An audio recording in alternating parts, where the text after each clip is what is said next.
Hi, everyone, and welcome to another episode of the Park Streamers Hangout. We have a jam-packed show for you today, and we're looking forward to providing you with all the good stuff that's coming in 2024. But before we do that, let's talk to all of our hosts on today's show. So, starting with Cordy in California down here, tell us where we can find you and give us your digits. Okay. You can find me on YouTube, Instagram, and I almost said Twitter, and TikTok, Cordy in California. And I'm not even talking about Threads because I think I made one post. Same with Twitter. So we'll stick to those three. You can find me there. You can find me there. Sounds good. And to my left here, Theme Park Casual. Hey kids, glad to be back here finally again for another Park Streamers Hangout. Before I tell you guys where you can find me, I just want to say I love seeing everybody in the chats. You know, we've got 3 channels going all at the same time, and so I love seeing that there's the crossover, the people that we see in every chat, and then some of the people that are, you know, new for different channels. It's just I love seeing all your guys' screen names. And many of you we've gotten to put the face to the screen name. So just want to say thanks for everybody to join us. But you can find me on YouTube, Twitter /X, and Instagram, all of them at Theme Park Casual. Very good. All right, thanks.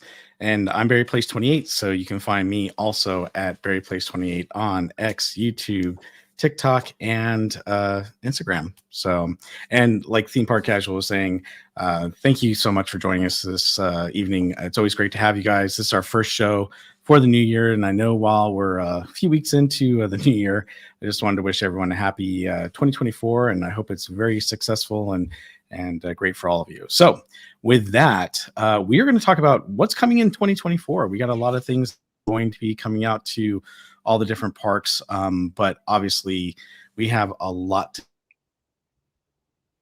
We're going to go ahead and talk about what's happening at Disneyland, what we know is happening, and maybe some of our expectations and maybe some of our hopes that haven't been announced, but maybe are, you know, we'd like to see. So with that, we do have obviously Tiana's Bayou Adventure that's going to be coming out, right? That's going to be probably one of the major rides for 2024, although it's supposed to be sometime in 2024. We were hoping for summer, but it might be winter. We haven't heard anything.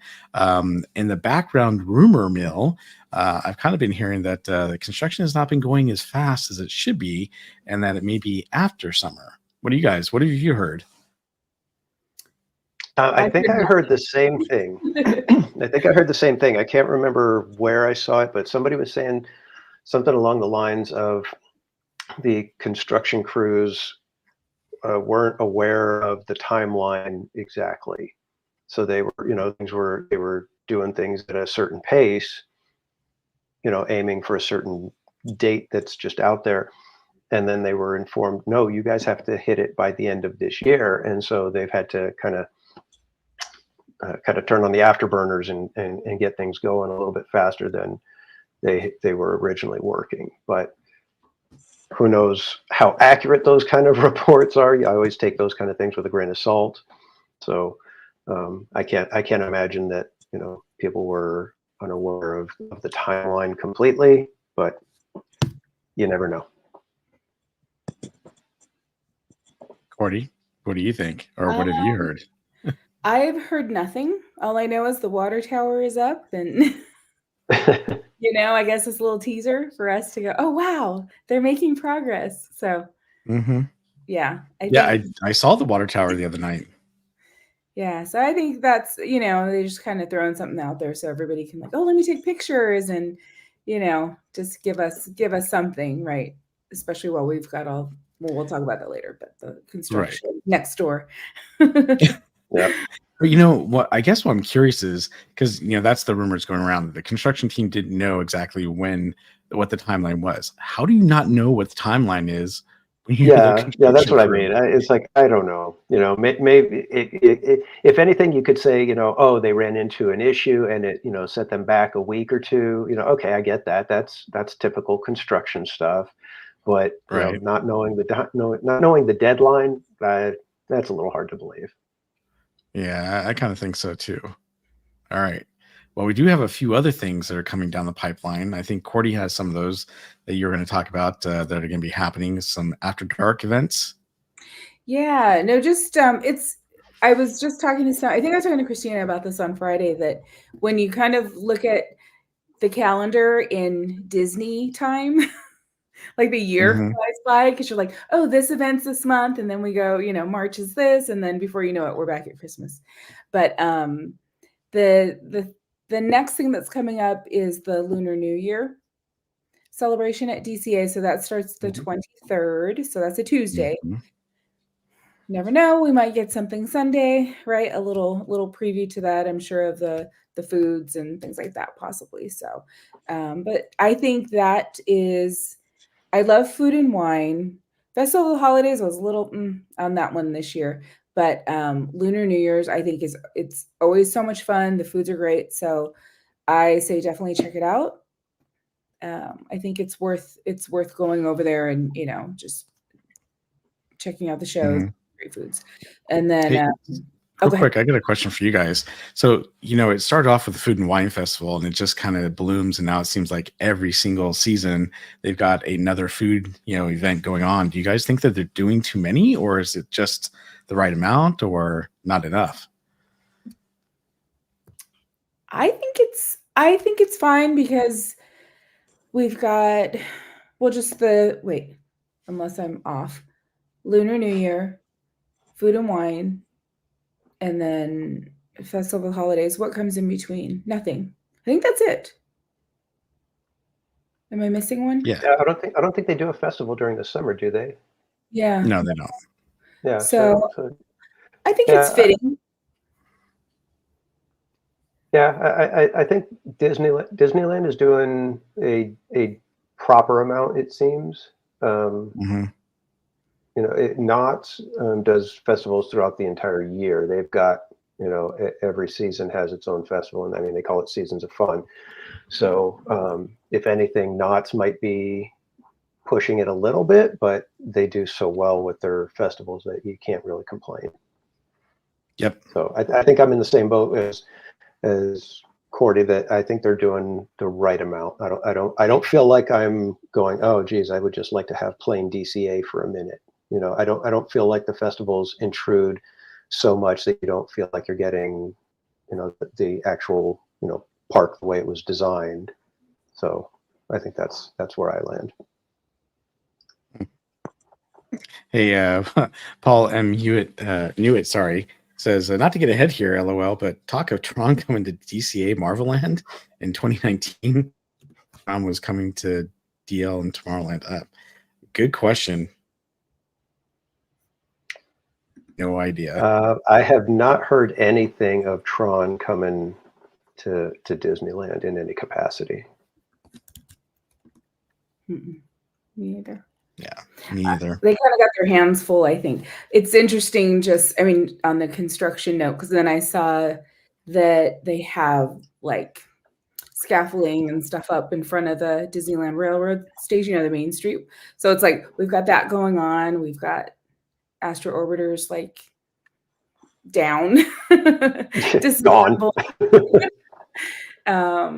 There's just so much. It's interesting because we're, like you were saying, not knowing like a hard date or at least like an ETA really for Tiana's, but yet we've got all these other projects going on that, sometimes I'm like, oh, I get a little worried about how that's all going to pan out. But so I don't know about that. I know they were talking about something going in, right? Some sort of ride going into that building. We got a store. We got a little store, but I don't know. My gut says I just don't feel anything coming for a while over there, in my opinion. But Yeah.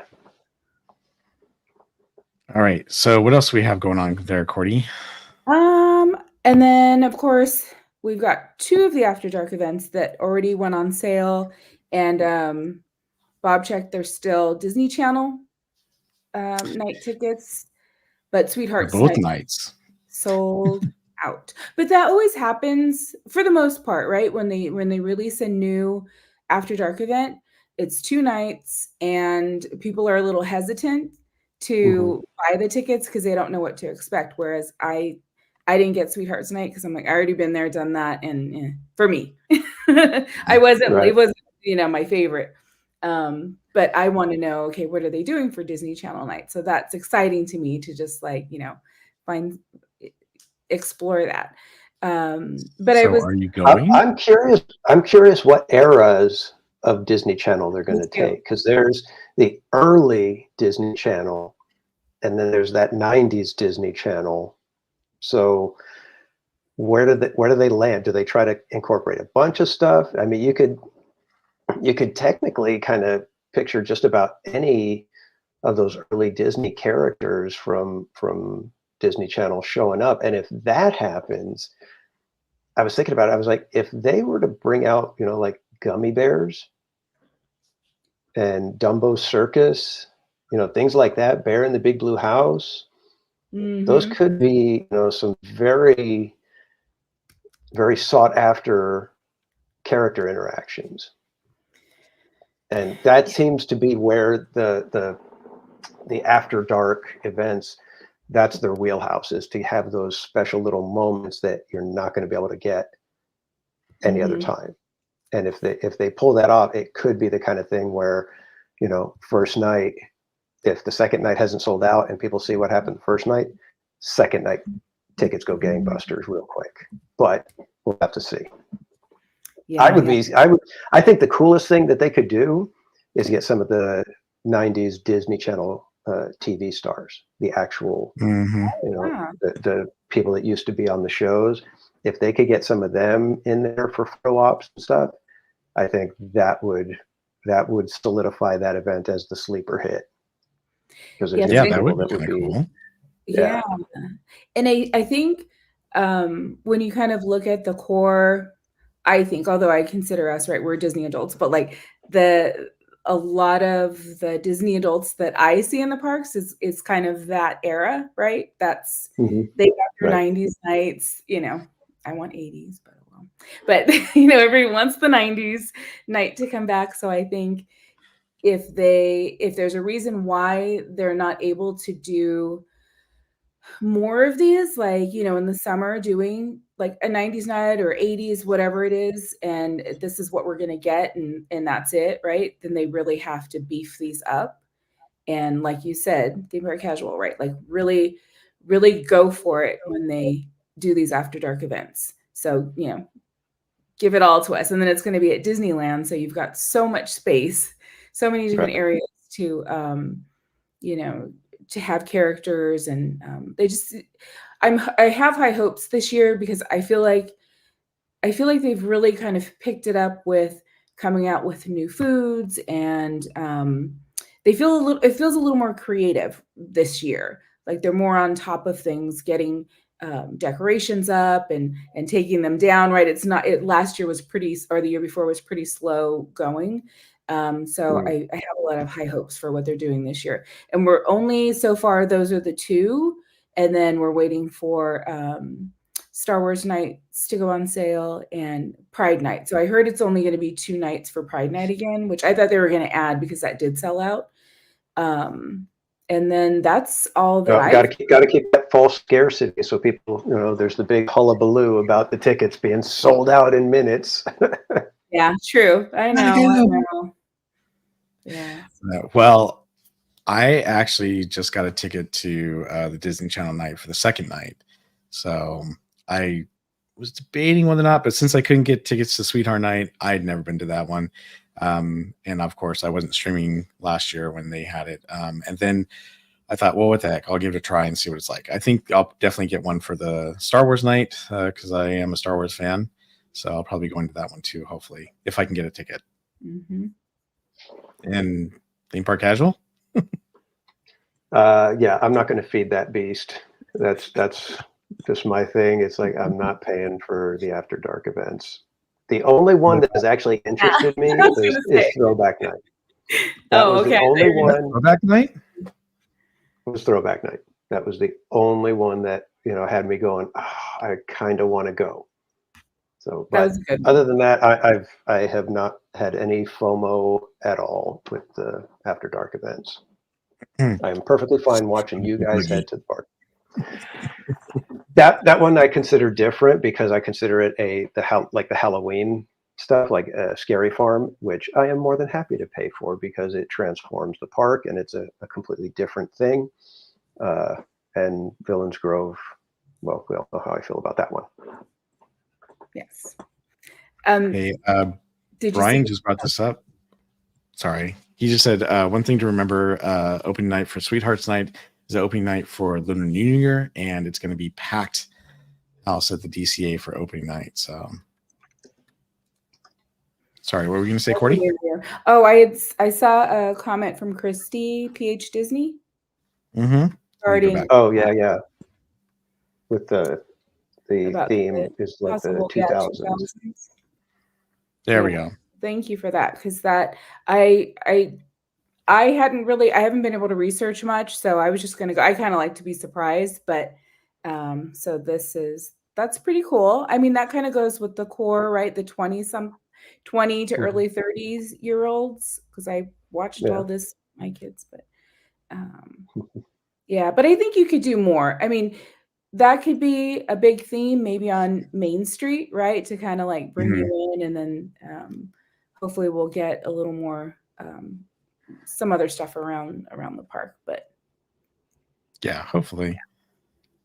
No offense, I'm not really into High School Musical or Camp Rock. I just say but that. I can see the music. Like I can already hear the music playing. Oh yeah, exactly. Yeah, but if you had like a couple of the stars from those shows, yeah, that would that'd be have everybody going nuts. People would true. go bonkers for that. Mm-hmm. That is very true. So those, it's going to be a pretty packed schedule for the next like couple of months, because with Lunar New Year, January 23rd through February 18th. And then Sweethearts Night, we've got 1, 2, 3, 4, 5, 6, 7, 8 nights, including Valentine's Day. Mm-hmm. And then Disney Channel is March 5th and 7th. And then squeezed in there, we've got, should we jump over to this? Magic Happens. Comes back February 2nd. Yay. Super excited. I'm so happy. Yeah, I'm glad they're bringing that back. Great show. Yeah. Great parade. And we need a parade. It's so odd to like have things going like for an entire year, right? Because that from when that started, and then the Christmas Fantasy Parade, and then going there like right now, it's like there's no color, there's no parade, maybe no fireworks. It was funny because when I went to Disneyland the other day with my dad and my daughter, and I came home, my wife's like, "Oh, did you see the parade?" I'm like, "There is no parade right now." She's like, "What?" So, yeah, it's a little empty. Yeah. So that'll be nice. Very good. And of course, we do have Oogie Boogie coming back, so yay, that'll be nice. And Brian Sevilla points out that there's the unofficial festival days, those kind of things that happen. We were there last year for Goth Day for Bats in the Park. We were there on Dapper Day as well. Yeah. So there's a whole bunch of unofficial, fan gathering type of events that happen throughout the year. So just kind of search out for unofficial Disneyland or Disney World events, and you'll find a website that will list them all for you, so you get the dates. Yeah, and I gotta say, those are usually really fun to go to. I don't usually participate, but it's fun to go and see everyone get dressed up and do their thing. And I mean, it's crazy some of the things they do, like when they do the big group photo for Bats Day or Goth Day. Wow, Goth in the Park. Whew, that was a crazy photo shoot. It was hot too. It was. Yep. It was really hot that day. That was fun though. That was a fun day. Seeing like masses of people, that was crazy. Getting that group picture in front of the castle, that was pretty awesome.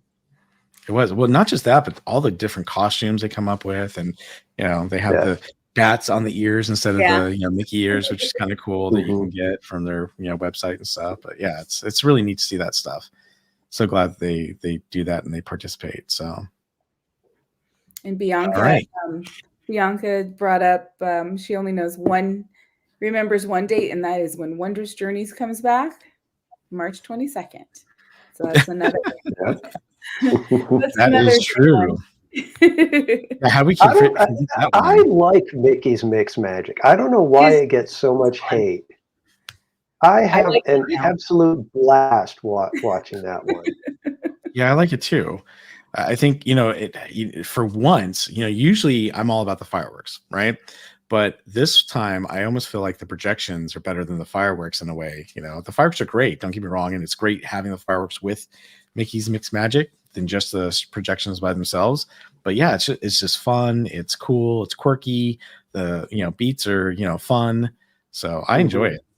Yeah, I had a group of people behind me when I was live streaming the other night, and they were like shouting the lyrics out, and then off to this side there were this other group of girls are all dancing and everything. Yeah. But everywhere you look, everybody's heads are bobbing, everybody's doing it. The little kids, everyone. So much fun. Yeah, it is an absolute blast. Yeah, I had it happen to me the other night when I was there, and I don't know if my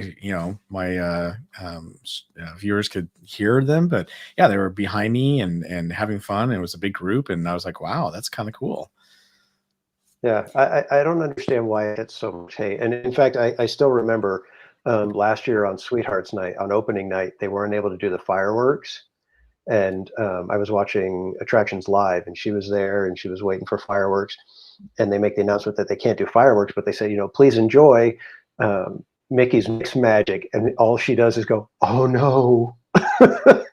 And I'm like, it's a fun show. I don't know why I think people it's because don't like everybody it. paid money for Sweethearts Night.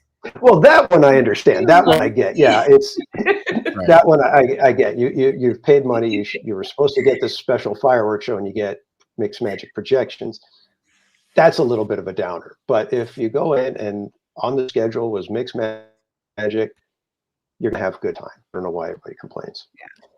Yeah, and just to remind everyone too, because these after dark events, Disneyland closes at 8 p.m. on those nights. Usually Sunday, Tuesday, and Thursday, and DCA will stay open till 9 p.m. But yeah, they're definitely closing a lot earlier, especially with the winter times. It seems like, and not just because of after dark. I mean, I'm just talking in general. Besides the days after dark, they seem like they're closing a little bit earlier, because it wasn't until like 11 last year. It seems like now they're trying to close at like 10. Eesh. Yeah, 10 and 9 for DCA. Yeah, that's not cool, man. What time do the after dark events go to? Do they go to midnight or 1 a.m.? 9 to 1. Yeah, I think it's 9 to 1. Well, it's 8 o'clock. No, for the mix-in. It was 8 o'clock for the Sweethearts. Was it? Let me see. I'll check while we talk. I mean, you can get in there earlier, but I thought it was it's from 9 to 1. I think the mix-in starts at 6. So, probably. I think it's 3 hours before, if I'm not mistaken. But yeah, 9 to 1 is the actual. Yeah, you can get in as early as 6 p.m. So that's 3 hours before the party begins. Yeah. All right, very good. All right. Do we have anything else to cover for Disneyland? Oh, well, hey, just to talk about Haunted Mansion, since it's right behind you and you're at the park right now, Cordy. I'm waiting. After we're done, I'm going on. How many stops? Obviously, Haunted Mansion is closing at the end of this month. Actually, it's next week, isn't it? Actually, yeah. Sunday is its last operating day. Oh, Sunday is, yeah. So. Yeah, it's gonna be closed until I believe August 23rd. They haven't said exactly when, but that's when they start the Halloween time at Disneyland. So I'm assuming it should open about that time. But they're gonna redo the queue, obviously build a new store at the end of the attraction, and then it sounds like they're also gonna refurb the ride. So, but it's crazy because like we've been talking, it's gonna close as a Haunted Mansion holiday. and it's probably going to open as the Haunted Mansion this year, and it'll never be open as the regular Haunted Mansion. So that's kind of crazy. Yeah, that will be weird. Yeah, that's a long time without regular Haunted Mansion. Mm-hmm. It was also a long time without that treehouse. Oh, I'm sorry. Did I bring that up? Yeah. That was closed forever. All right. Anything else for Disneyland, guys? Yeah, just What, don't we have Pixar Fest? Is it? Yes, we have Pixar Fest. Food and Wine in March. So March 1st. So we go from Lunar New Year to Food and Wine, March 1st through April 22nd. And then, then Pixar kind of takes over, right? That'll be our transition into everything there. Yeah, I hope that fireworks show is okay. From what I've seen on YouTube, it looks terrible. But people told me Mixed Magic was terrible, and it ended up not being. So I'm gonna reserve my judgment on that one. Even though, like I said, watching videos. What's that? I was going to say, even though watching videos, it looks awful, but I'm going to reserve judgment until I see it in person. Yep. Yes, that's what April 26th. That starts through August 4th. And then the only other thing I had, and we're just kind of doing highlights just to kind of give you guys like kind of a overview of things. But we just had the Run Disney, right? We just had that one that happened this past weekend, but they already announced the Halloween run. So that goes on sale February 6th for, I think it's gold and platinum Run Disney members. And then February 13th is general. And that will be the weekend of September 5th through the 8th. 5K, 10K, half marathon, kids run, and yoga. So I think I'm going to get in on that one. Oh, cool. That one, but yeah, so that's exciting. Yeah. I'm glad we're kind of getting back to normal with those types of things, right? Those are fun, fun activities. So. Yep. Yeah, I was riding the tram back on Saturday with somebody who did the Run Disney, and he was like, "Oh, you should do it. You should do it." And I'm like, I don't know. I could probably do a 10K. If I train just a little bit, I could probably do a 10K. My friend Brittany, she actually was there with her family, and they did the run, and they had a blast, had a lot of fun. Fortunately, didn't get to meet up in the park, but she got her medals and everything, and she had a lot of fun. So, and a lot of people enjoy it. So, it's expensive though. I was Val, my adventure Val, right? She covers a lot of Knott's Berry Farm, but she did the half marathon at Disneyland. She did the Lego run too, which she really said was great. But kind of her feedback on the Disney one was it was the first year back, but she said it was a little disorganized and it is very pricey because I think it was $230 to do the half marathon. Yeah. Oh wow. Yeah, they're expensive. I mean, all the runs anywhere are expensive, but yeah, Disney is, of course, super expensive. Yeah. So you pay for that medal. You get a cool medal, but you're paying for it. Yeah. I guess that's why everybody was walking around in the park with their medal.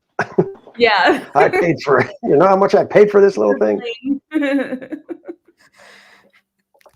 Yeah, and some of them were wearing more than one, and some of them had medals from Walt Disney World's from the weekend before. So, yeah, there's some dedication right there. Wow. Very, very cool. Yeah, Brian Sevilla says, I can do 4K on my camera. That is true. You can. I love that. Good sense of humor there, Brian. Okay. All right. Anything else for Disneyland that you guys want to talk about? What else? A minor thing, they're going to start adding music to fireworks in Galaxy's Edge. I'm curious what that's going to be like. Because I don't think they're going to do the actual show's soundtrack. I think it's something separate, but I'm not sure about that. So yeah, they really didn't say, but I agree. That's what it sounded like, and I'm interested to see what it's going to be like as well, because I love watching the fireworks from Galaxy's Edge, but yeah, it's a little quiet. I mean, you hear all the oohs and ahs, but it'd be great if they actually had some music to go along with it. So Yeah. Yeah. It just sounds like, like a war zone happening when you're in Yeah. Galaxy's Edge. Just 'cause it's explosions and you're just like, what the heck? But hey, yeah, it'd be nice. It'd be nice to have they're some probably going to have DJ Rex. Do it. music. Yeah. He'll be hosting the music for the fireworks. Yeah. Rachel asked a good question. Rachel asked, when is Avengers Ride coming to Disneyland? We're probably looking minimum 5 to 7 years out at this point, just because of how, Probably. I mean, it's going to be a massive ride. So it's not like they can just, quickly throw something together for it. So, and they haven't broken any ground at all. In fact, I think they've only shown one piece of concept art, which, has you wondering how much of this is even, past the drawing board stage. So I think we're minimum 5 to 7 years out for the Avengers e-ticket. Yeah, for sure. Paul said, I would think that in 2024, the DRR Freight Depot rebuild would be done at the NOS station. That's true. We can hope. Yeah. It's been a Cross our while. fingers, it's not like the treehouse. Yeah. But yeah, good point there, Paul. Did we say April 5th? Brian says the music starts in Batu April 5th. Okay. Yeah, I thought they had given a date. I wanted to say that it's going to be near when Star Wars That's not too far off. gets going. Yeah. Brian says there's not enough pixie dust to get that right up next year. No. That's funny.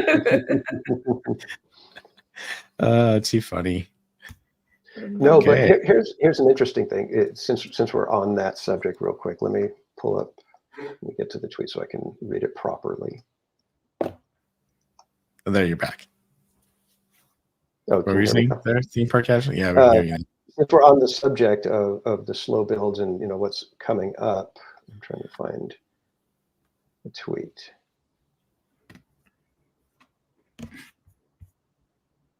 Oh, I can't find it.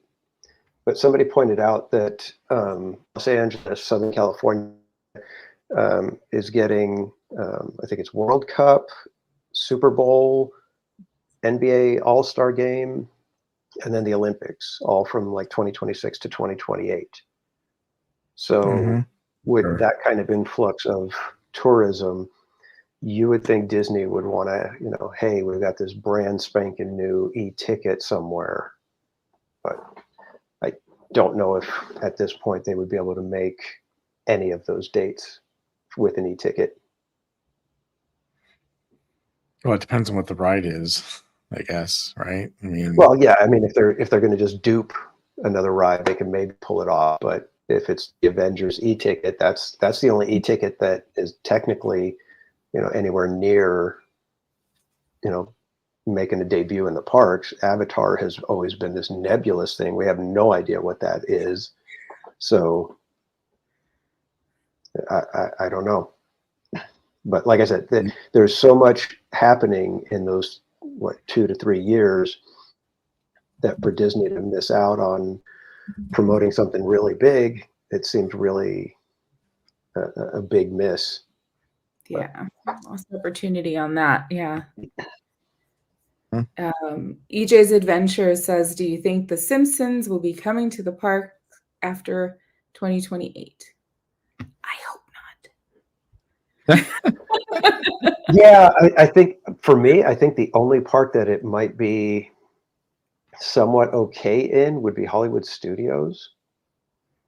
yeah. Even that, but even that, they've changed the whole makeup of the park that I don't even know if they would really fit there. It just, Simpsons and Disney just do not mesh well in my brain.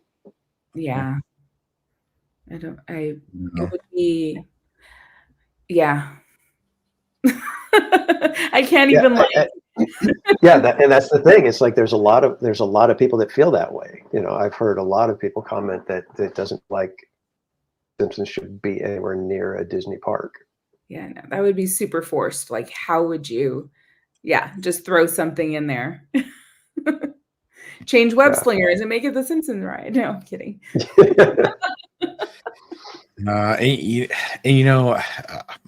My feeling on the whole Simpson thing, like they have it at Universal Studios, it's cool seeing the little town there and whatnot. And the ride, is very gimmicky. I mean, it's just a rehash of the Back to the Future ride, and it's cool. But I'm just so tired of simulator rides and things like that. It's I don't want to see. I don't know. I just can't see Simpsons over at Disneyland either. So yeah, they'll just collect the money off of the repeats on TV. Yeah, let them keep them at other parks that are a little more different. Yeah, no Simpsons except on Disney Plus, Little Roo.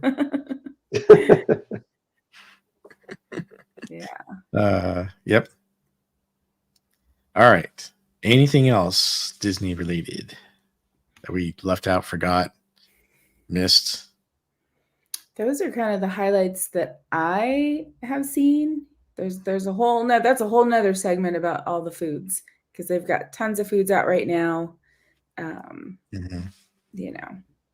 So those are always fun. Is there anything that you would recommend to somebody that if they're going to the park soon, don't miss this food item? Or gosh, has there been anything lately? Well, it's not really a new food, but everyone has to try the pretzel bread hack and get that cheesy garlicky pretzel bread and then put the Bengal barbecue skewers in there. That's a good idea. I feel bad. I don't think I've heard the hack yet, but that's smart.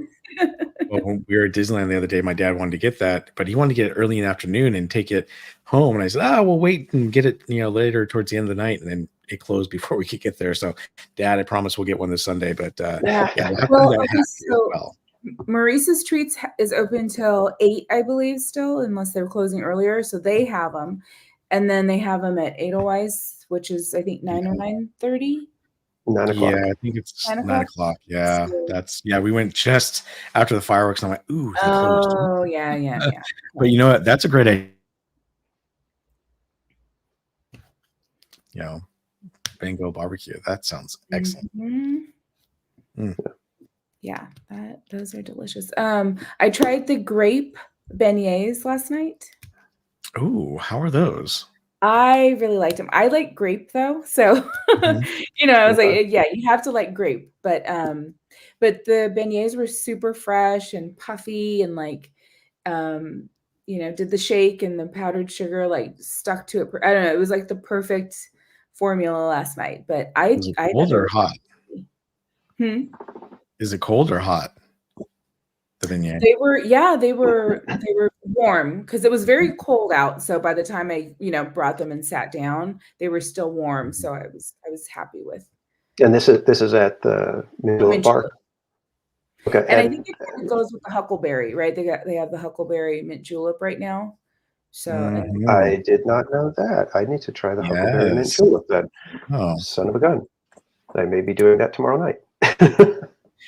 Anything berry sounds good to me. How is it grape flavored? Is it like the sugar is grape flavored, or is there some sort of filling that they put, or a dip? No, it's in this. It's on the outside. So it was a very pale kind of, not even lilac, because it was more the powdered sugar. So it was very faint,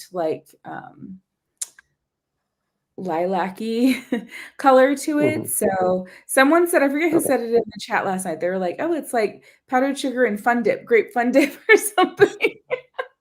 I just saw the chat go by. Somebody said something about fun dip, so yeah, that could be all it is, right? Kind of that sugar crystals that are grape flavored. But I thought it went very, very well together. So sounds good.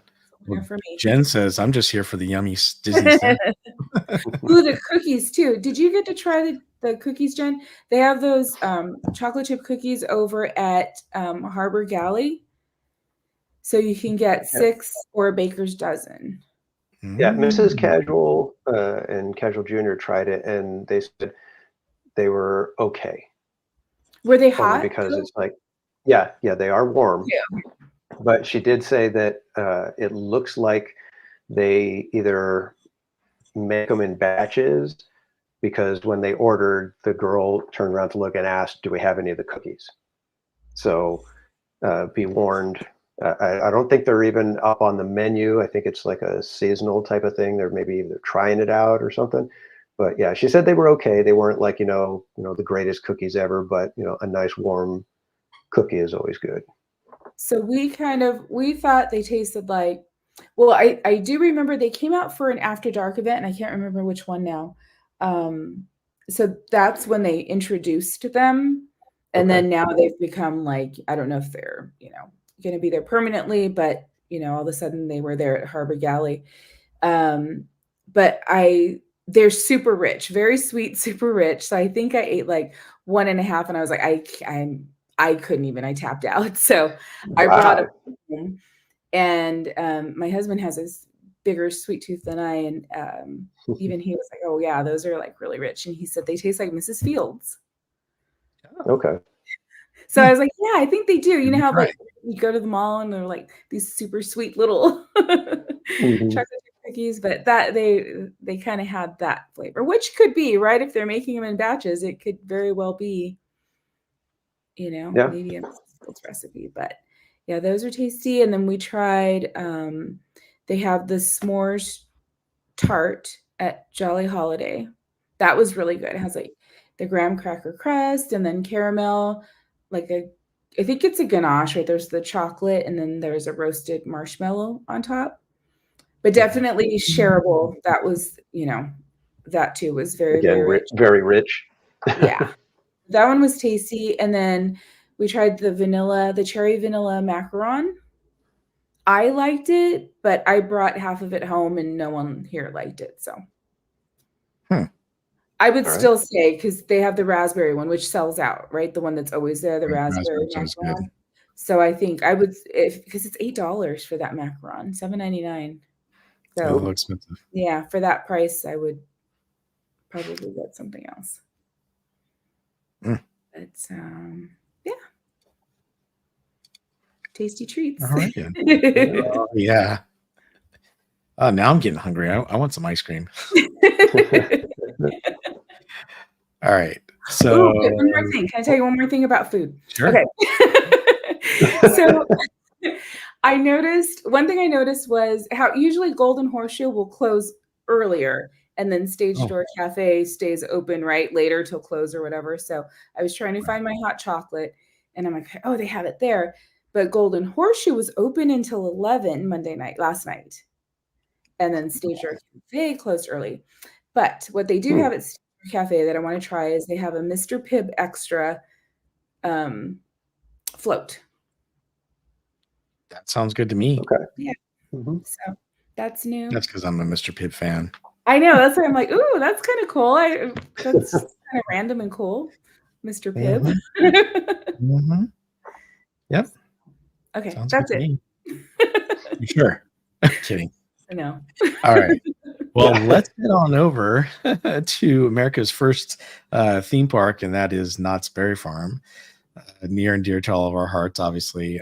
So first up for them, they actually have the Knott's Peanut Celebration coming, and it's coming in a couple weeks. It's actually January 27th through February 25th this year.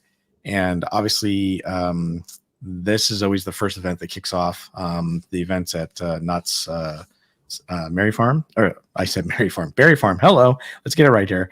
And they usually have different unique family events dedicated to celebrating everything that's peanuts, right?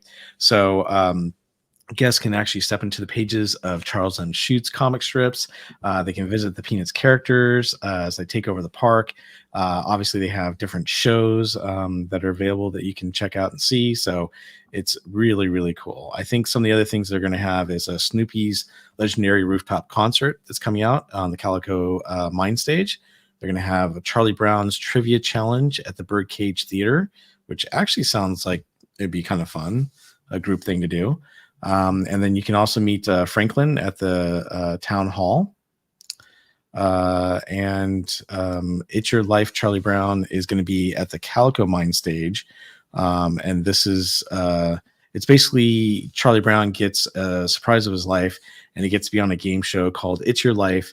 So there's music, fun, surprises, and of course it includes Snoopy. Why wouldn't it? They also have a Peanuts sketch school that they're going to be doing, which I think is pretty cool. So people will have the opportunity to go to the Birdcage Theater at the park, where they're going to offer experience for both young and old, where they can learn how to draw their favorite Peanuts character. So I think that will be kind of neat and something new for everyone. Of course, they've got Pigpen's Pig Pen at the livery stable. So you can stop by to see, everyone's favorite messy pal, and join in with the rest of the gang as he hosts special makeup with some of his animal friends that are there at the barn that they always have. They're also going to have the Peanuts Cowboy Jamboree at the Calico Park.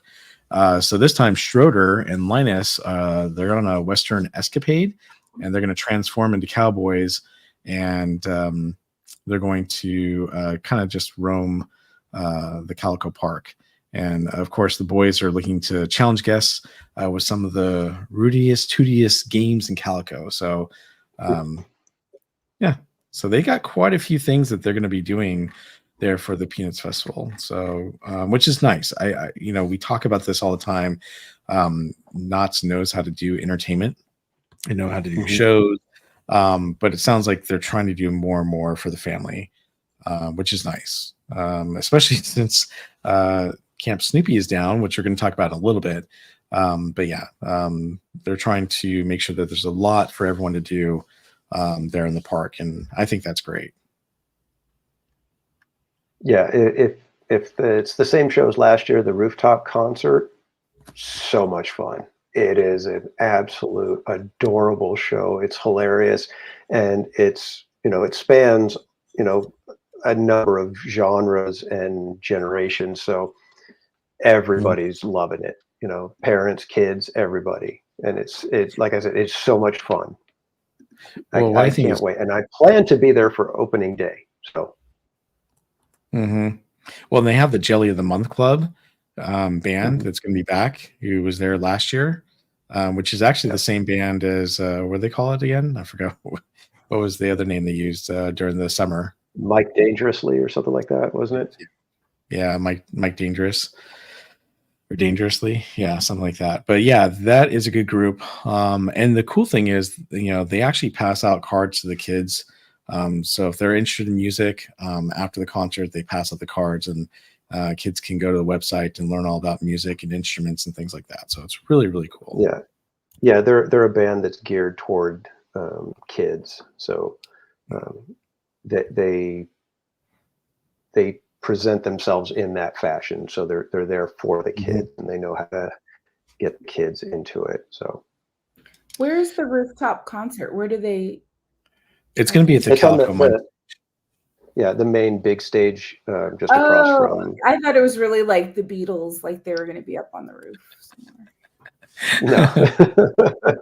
Yeah, they're up on top of Berry Tales. Yeah. Okay, so that'll be that's the big show. The really big show. Yep, that's the big show. The big show. The really big show. That's right. Yeah, so that's great. And I think they always do a great job with the Peanut Celebration. I'm really glad that Knott's has that IP, and they've been able to really, do a good job of, just showing the shows, the characters, and incorporating them into the park. So really glad. Yeah, and they're actually getting really good with the merchandise too. They've finally. Well, the last couple. I'd say that at least the last year and a half, Knott's has really been stepping up with the merch. I'm really impressed with how they've done. They've made it their own. It's like if there's the Snoopy hoodies where you put it up and it's got the ears on the hoodie, or the Woodstock, it's like a big bright yellow hoodie, and you put it up and it's got the little mohawk. It's like, that is so perfect. I love that stuff. Yeah. So. And then the everything that they had at Christmas time with the Santa Wampus, I love that they're leaning into that now. And just even the design quality of just their other shirts, like Ghost Town and Ghost Town Alive, Ghost Rider, It's just really well done. Yep. All the Alabrejas stuff. I want to get all. I still have to collect all my pins and everything, and I don't collect pins, but I want them. That's how well they're doing their merch. Yep. So what would typically come after me being a new pass holder? And I saw no shows for the holidays, so except for the carolers. They're the only thing that You I didn't saw. see the Snoopy ice show? What? You You didn't see see the Home big for the Home for the Holidays? Holiday show on? Oh my gosh, What? Cordy! The Christmas tree lighting at least? No, I saw it The after it was lit. the Did you sleigh do the bells snow and too? glow where they Yes, have all the snow in Ghost Town? I did take a shower. Oh, Okay. okay. And I Corey's did best ride the year in train. 2024. I got robbed on the train, so I was really happy about that because I haven't done that since I was a kid, I think. So that was pretty Okay. But what typically will come after this? Because I know the Peanuts celebration is only going for like a month. So like, is there something that usually follows that? I'm glad you Oh, asked because go ahead. yes, I think I know. starting on March 8th through April 7th, you have Knott's Boysenberry Festival. Yeah, so That's the big and one. then that's the big one. And then they're going to do plus weekends until April 28th, like they did last year, which I think is great. Mhm. So it's going to Yeah. be every single day, March 8th through April 7th. And then after April 7th, it'll be just weekends until April 28th. So Okay. at least they're doing that. And oh man, Knott's Boysenberry Festival, let me tell you, that is the festival.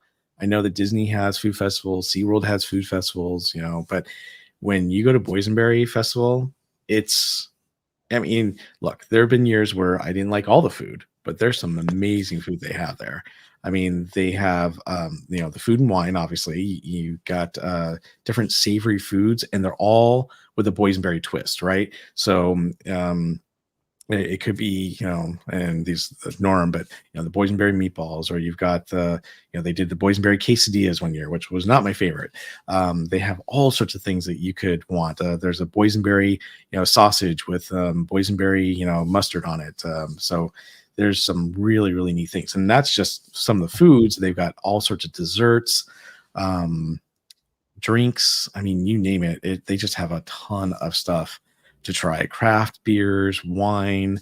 I What am want I that wine, missing? by the way, that boysenberry Mhm. wine. I have a case of that out in the garage. I thought about it ever since I had it. I'm like, I gotta get Well, you know what's interesting is when they first started selling it there, I was like, "Oh, you guys sell it here?" And they're like, "Oh no, we don't sell it here. You have to order it from, you know, the website from where we get it from, which is called Honeywood in Oregon." And so I said, "Okay, fine." So I ordered, you know, I think I ordered like a case and a half or something like that. And then the next year, I was like, "Oh, you guys have it?" No, no, no. And I had plenty enough. And then the following year, I ordered another case.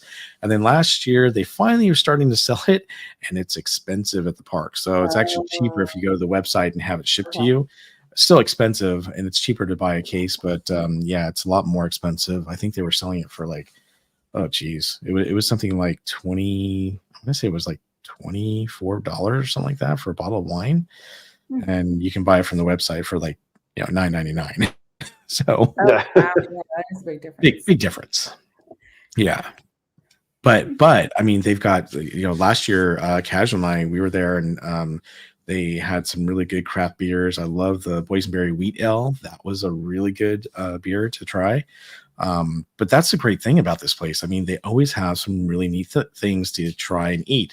Now, there were a few caveats to last year, and I'm sure Casual will, you know, tell us about that, because you know, if you buy the card, which is great to buy, obviously your portions are different. And then what was the other thing, Casual, about the food It's with the card? it's the pricing on the items is Yes. where I don't like what they're doing. Basically, they add what they used to do is it was the lanyard was for food items, and then they had a separate one if you wanted beer and wine tasting. Well, Mhm. now because there's so many different drinks that they want to do, they add the drinks into the lanyard. But what that does is that means now that the individual cost per tab on the lanyard or per scan, however they do it, the price has gone up because they have to balance out for those drinks, because the drinks are like $16-18 each. So then what that means is on some of the like dessert items, it'll be, you know, like little boysenberry bar. It'll be a $10, you know, a la carte item, or you use a tab. And it's like, okay, that's not worth it. If people are doing these kind of things, they're losing money by getting the lanyard.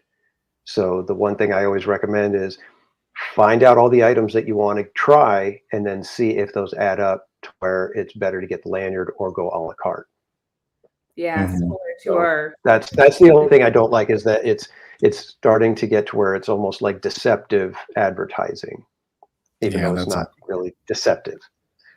You know, it's like if you're not doing your homework and checking things first, you could end up basically losing money by buying the lanyard, even though you think, oh, well, I'm getting, you know, whatever.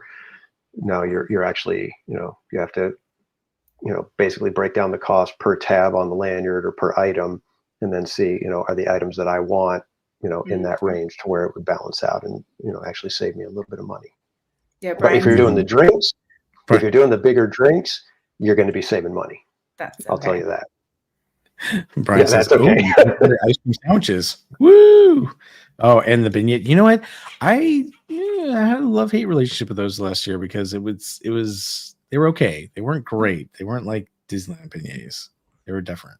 Well, I think the part that disappointed me was I really wanted a good, strong boysenberry flavor, and it was a very slight flavor, which because in some instances that's good. But, you know, when it's, you know, hey, I want boysenberry beignet, it's like you want a nice little blast of boysenberry. Yeah, not some powdered sugar stuff on top. Yeah. G-Man says a purple cow, vanilla ice cream drizzles with boysenberry liquor. I've never heard of that. That sounds good, though. Yeah. Okay. Maybe they should add that. I would go for that. Brian is saying that his beignets were really good, so maybe, you know, maybe he got the good batch and our batch wasn't quite up to snuff. Maybe that's all it is. Yeah. But I've also got Slim Devin telling me that the churros at Churro Factory aren't the best he's ever had. I don't like the churros. I do not like the churros. Oh my God! Did you get a nice fresh one? It seemed like it was was it during Scary? What was it? Yeah, because it was like they had the boysenberry and then another one, you know, where you could have like the sauce. I don't know.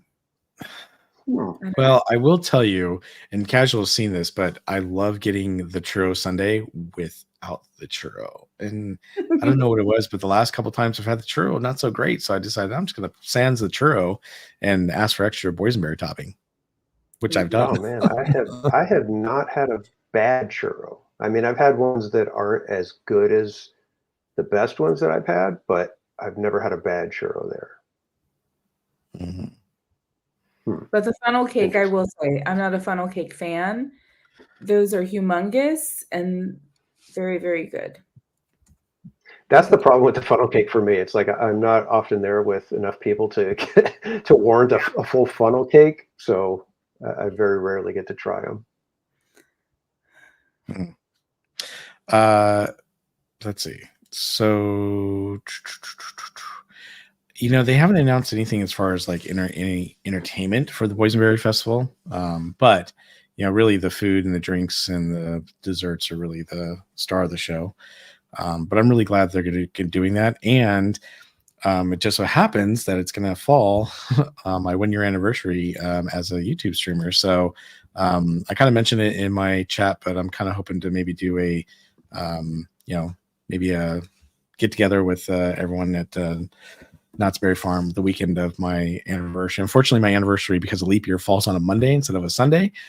So maybe we'll celebrate, you know, a day or two early on the weekend. But yeah, I'm looking forward to that. And that's where I did my first live stream, which I will never forget because it was crazy.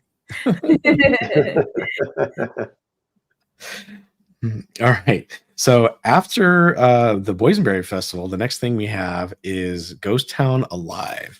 And this is select days, June 14th through September 2nd. Oh, sorry. I got to go back.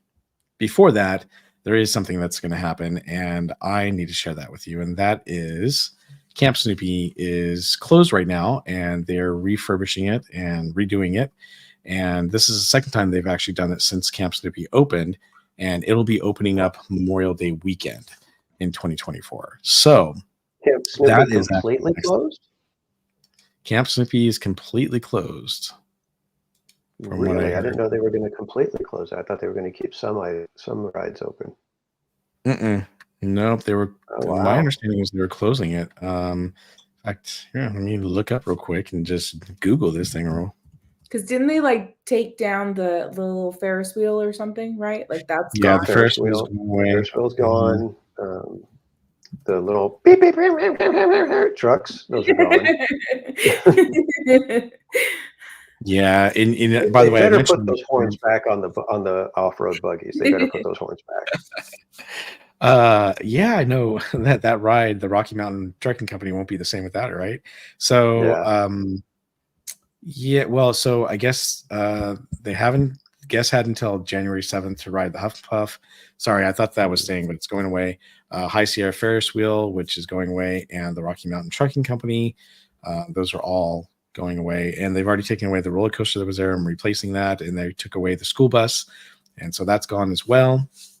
But I thought they were actually closing down, and they might have it open so you can walk through, but I thought they were closing down most of the rides and attractions there. So yeah, something else doesn't. But I do want to share with you what some of the things are. And for those of you who were on my live stream the last night that they had Camp Snoopy open before they closed those rides. This will be a kind of a repeat for you, but it'll be cool. So let me share my screen with you guys. Oops, that's not what I want to do. Where'd that go?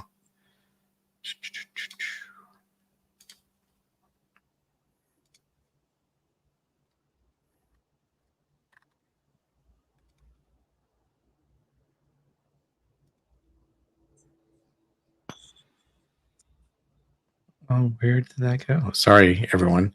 I was looking for my document, but it's not showing up on here. Oh, here we go. Oops, that's not what I wanted to do.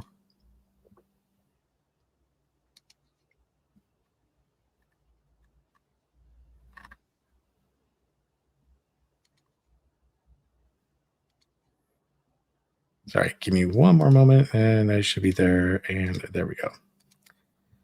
Okay. So these are some of the things they're going to be doing with Camp Snoopy. So this first one is going to be Snoopy's Tender Paw Twister Coaster. And obviously these are all concept images that we're sharing from Knott's, but this basically shows you what it's going to look like. Actually, see if I can make it a little bit bigger. No, not really.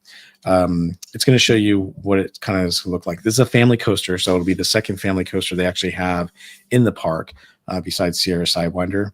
And the one thing that I mentioned on my stream before is that Knott's, really, I guess, polled everyone to see what is it they want out of the new Camp Snoopy. And a lot of the people said, hey, we want to be able to go on the rides with our kids and have fun with them. So they're trying to do things that incorporate the family having fun together in the park. So this is another family coaster that they're going to be sharing or doing. So I think that's pretty cool. And is that not the most adorable front car on a coaster you've ever seen? Yeah, that is cool. I know it removes, the actual seating in the front car, but that is just adorable. I love it. Well, I think it's kind of cool too. This is all supposed to open, you said Memorial Day weekend? Yep, Memorial Day weekend is when it's going to open. So are these brand new tracks, or is this one that, okay. Yep. This is a completely all brand new. So wow, that's like. Yeah, so this area right here, it's been closed for actually I want to say a few months now. They actually put down the other coaster, and where the school bus and the coaster were, they actually tore all that down. They put up boards, and they're building this new roller coaster right now. Yeah, yep. I've heard they've already closed the restrooms that were over on that side as well. Yeah, they did. And the next thing you've got is, it says Camp Swing here, but I believe it's actually what's it called? Sally's right. Hold on, let me see here. Sorry.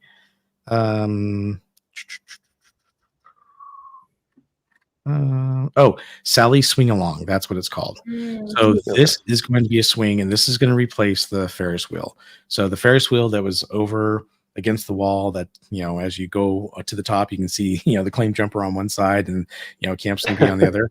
It doesn't look like you're going to be going over the fence anymore.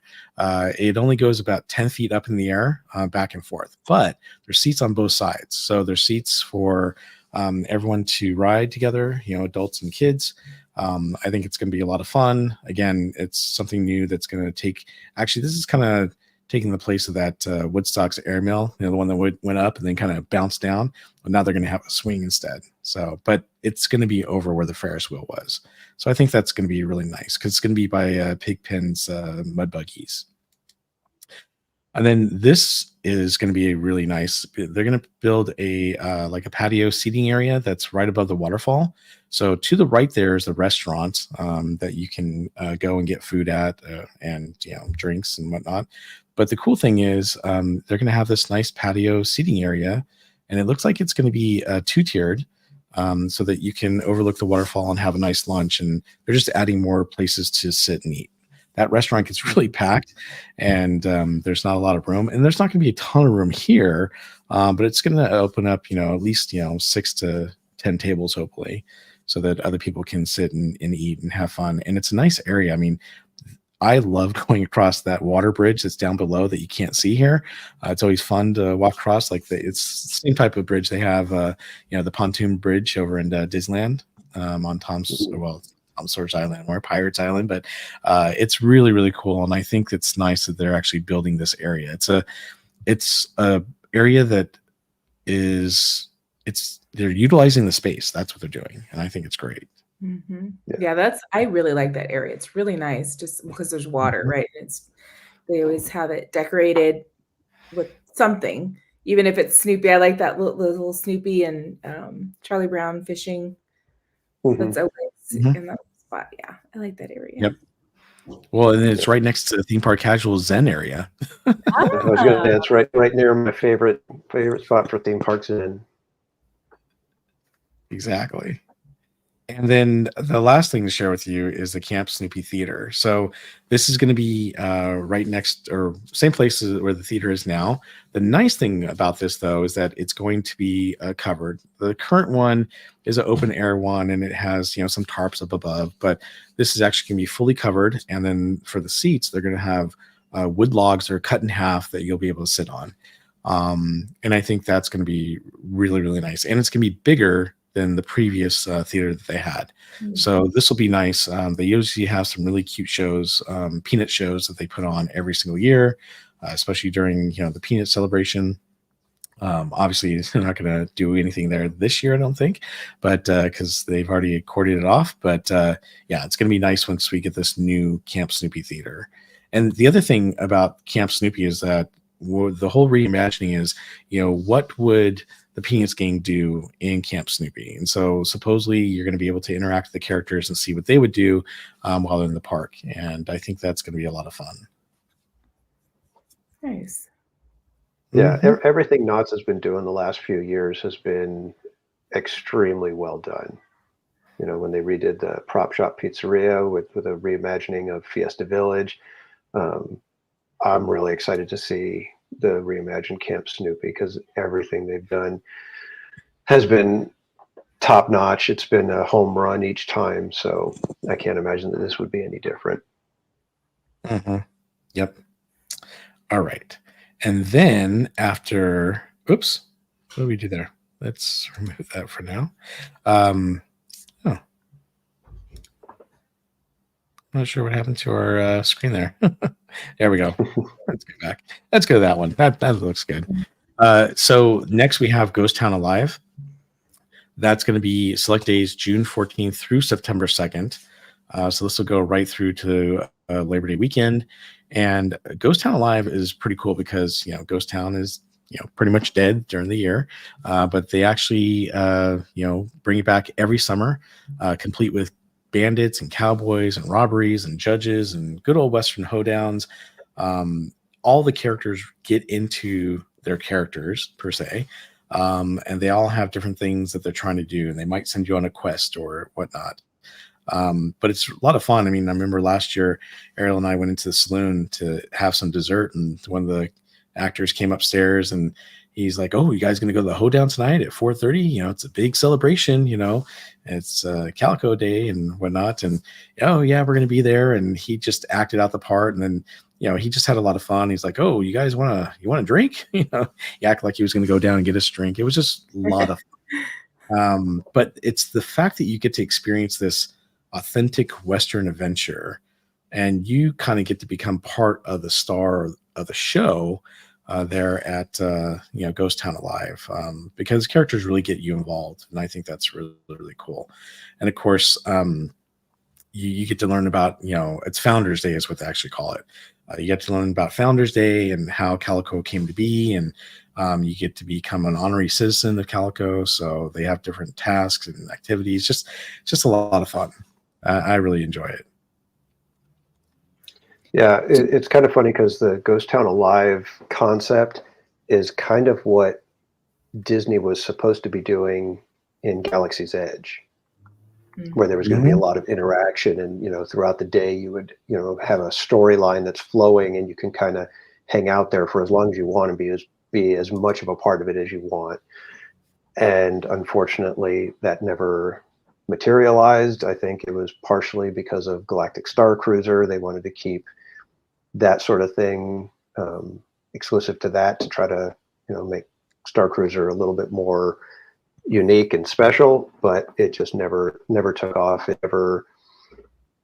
Galaxy's Edge never did what it was supposed to do, and that's a shame, because it's not my thing to get into the role playing and the little thing that they've got with Ghost Town Alive. Watching it happen is a ton of fun. To see the kids running around, to see how the actors interact with the crowd and how they get them into it, and all the stuff that they have them doing, and it's hilarious. And then the big hoedown at the end, everybody dancing through Calico Square. It's amazing how they can pull it off day in and day out. And actors are so good at it that they're able to keep, like you said, they keep in character the whole day. And they'll remember kids throughout the day, and they'll talk to them, and they'll all this stuff. And it's really something else. Like I said, it's not necessarily my thing, but watching it happen, you realize how much fun it is. And it's a shame that, like I said, that was kind of what Disney was trying to do with Galaxy's Edge, but for whatever reason, they weren't able to pull it off. Knott's knocked it out of the park. And narrative yes, Disney try that from Cheerland. So, but yeah, I don't know why they weren't able to do it for Galaxy's Edge the way they had planned. I don't know what happened. Yeah, I don't know either. It would be great if they could actually do that, because I think that the whole concept of Galaxy's Edge was exactly like Ghost Town Alive. But if Knott's can do it, why can't Disney do it? It just, to me, it's a lost opportunity, and I wish they would try to do something to make up for it. Yeah, I don't know. For me, I don't know if it's the kind of thing where Disney has to be more careful, and they can't give their actors complete run, with some boundaries. I don't know, because that to me is what it feels like. It feels like Disney won't allow the actors to do what they do best, just because there could be when stuff like that, you almost have to be able to ride the edge, of family friendly, but also that, wink at the adults kind of thing. No, absolutely. Yeah, I'm sure there's something to do with it. It's just kind of that, I don't know. I mean, in Galaxy's Edge, you think you could still keep it somewhat scripted, you know what I mean? Like, I I don't know. Yeah, that's too bad because it's like I don't spend as much time in Galaxy's Edge as I used to because I was always like, okay, let's see what's going to happen, and nothing really really did. And the characters that are out, you're like, okay, I don't need to see, I love Grogu, but I don't need to see him every time I go. Right. Yeah, that's cool. Were you able to go to Ghost Town Alive last year, Cordy? No, because I went. The only time I went last year was one day for Boysenberry Festival, the opening day, and then I went, and then Halloween. So this will be my first year of like being able to see everything. That's right. You didn't get your pass until after summer, right? Because that's when I wanted it. Because I was watching your streams, and I'm like, oh my gosh, I want to be there for the Summer Nights events. Yeah. So fun. Yeah, we're gonna have to do a hangout at Summer Nights this year. Yeah, that'll be fun. Yep. Yeah, definitely. And I think it'd be neat if we could get as many people from our channels as possible to go and have a great time. A little hangout there at Summer Festival. And so so the same time, actually, I didn't bring that up, but let me bring it up real quick. Should be at the exact same time as so actually it's June 14th through September 2nd that they're doing it's the same time, so it's Not Summer Nights. So with Not Summer Nights, it's pretty awesome. After the sun goes down, that's when the nighttime summer party begins, and they offer exciting ways to enjoy the nighttime festivities. So they've got live music, and let me tell you, they have a ton of live music, unique summer food offerings. They have Instagram photo opportunities, interactive experiences, family-friendly games. It's just a really fun night for you and your family to remember. And let me tell you, Theme Park Casual took advantage of that, and he really did a great job of going out and showing Not Summer Nights and all the bands and whatnot, and he was having a lot of fun. So oh man, it was spectacular last year. I mean, and I always keep saying it wasn't even just the fact that they had so much entertainment that you couldn't see it all in one night. It was that if you went back, if you went on Wednesday and you went back on Friday, it was probably a completely different lineup of bands the whole night. And you just don't find that anywhere. I mean, Disneyland, you're going to see the same thing night after night after night after night, which, they're all spectacular, talents. But when you go to Knott's, it's like, okay, I went on Wednesday and I saw 90s rock show and, the Cuban band over in Fiesta Village. And then it was the Suffragettes on the main stage. Well, I go Friday and now it's Thomasine on the main stage, and I've got a swing band over in Calico Square, and then it's another cumbia band over in Fiesta Village this time. It's like it's completely different. Yeah, and that was what was making it so much fun. Is let's go see what we got tonight. We're going to go watch this one, and I was having a blast. I love to just listen to music, and live music is so amazing, and these people were all so talented. It wasn't like you were like watching going they're okay. It was all of them were just everybody was like, man, these guys are good. Oh man, she sings great. Oh, this is amazing.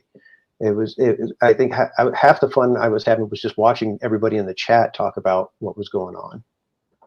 Yeah, well, even Mermaid Plant says, I caught your lives, those performances look great. So yeah, but yeah, you're right, it was a blast. Yep. Brian says you can send your grandma to Fiesta Village while you rock out and get or dance on between two stages. Yeah, there's so much to do though, and that's the great thing. Of course. Well, and that's the thing. It's like I said, you can't watch it all because then you also have Crazy Kirk and the Hillbillies in the wagon camp, and then over at Boardwalk Barbecue, you've got the duo doing the classic 50s and 60s style music. And then over at Fireman's Barbecue, you got the bluegrass duo. So it's like you've got so many different places to go watch music like I said, you can't catch them all in one Mhm. night. It's amazing. Well, we were catching it or watching it with the guys from Orange Grove 55, and they were having a blast. We were having a blast. Hmm. And it's so funny because Ariel, she went with us too, and she loves Crazy Kirk and the Hillbilly. She wants to go see every single show that they perform, and I think she just gets a kick out of, especially towards the end of the concert. He'll put those fake teeth in. And he's like, you know, and she copies him and she'll wave to him and stuff like that. So we Hmm. actually watched. Oh my gosh, we've probably seen Crazy Kirk and the Hillbillies a bunch of times during Knott's Merry Farm, and of course on New Year's Eve. But yeah, great bands, a lot of fun to watch, and it's just neat. Yeah. So Neurodiv Disney says the Hillbillies are still there. They are.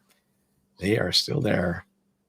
And I think it's always funny because they're like, when we were working at that other park, we like it better over here. Yeah.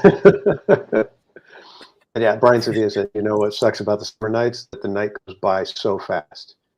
And it's Yeah. true. I mean, you're just going from one stage to the next, and next thing you know, it's like, oh, it's 10 o'clock already, and we got to get going. Yeah, I mean that's one thing I wish Knott's would do. I wish they'd stay open a little bit later. Maybe to at least till 11 or maybe even 12 some night. During the summers. That would be great if they could do that, but they never do. They always close around 10. So Yeah. Although I got to give it to them, the week after Christmas this year, they kept extending the park hours at least till 11. They oh, were scheduled to they close at 10 did. every night, and they would extend it to 11. And I think they did that the entire week because it was so crowded. So I'm hoping that that's going to be kind of the way the summer goes, that they're just so jammed that it's like we have to be open another hour. Yeah, that'd be nice. Mhm. Brian says if we could just get the Country Bear Jamboree. Yeah. Oh man, that would be funny. We got Crazy Kirk and the Hillbillies and the Country Bear Jamboree. That would be it. That's funny. Yep, exactly. Okay, so after summer nights ends and Ghost Town Live ends on September 2nd, that's when they're going to kick in. They haven't announced the dates yet for Knott's Scary Farm, but obviously that's coming. And then, of course, right after that, they always do Knott's Merry Farm. So Yeah. Knott's they have a lot of great events every single year. So just to kind of recap, they got the Peanut Celebration, the Boysenberry Festival, Camp Snoopy reopening, Memorial Weekend 2024. And they've got the Ghost Town Alive as well as the Knott's Summer Nights, and then Knott's Scary Farm and Knott's Merry Farm. So with all those different events, they do an excellent job. The only thing I haven't heard, obviously they're redoing Camp Snoopy, so those are the rides are reopening, but they haven't announced any major ride in a while. So it'd be interesting to see if they do that for 2025. Yeah, I'm trying to think if there's even any, underlying buzz that's, possible stuff coming in, but haven't heard anything. Yep. Okay. So next, let's talk about SeaWorld. We don't talk about SeaWorld very, very often, but they actually have a bunch of events and things that are happening this coming year. So SeaWorld has a look inside. It's weekends, January 13th through the 21st, which is happening right now.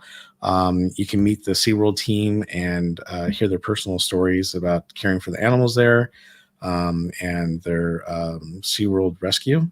And then come January 27th through February 25th, SeaWorld has Mardi Gras every year. So grab your beads and you can celebrate in the New Orleans style carnival event that they have.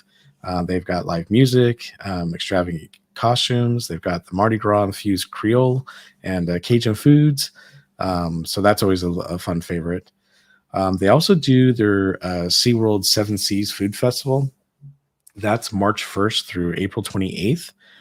So you can sip and savor all the different foods that they have. It's from foods from around the world. So it's international flavors is what they're doing.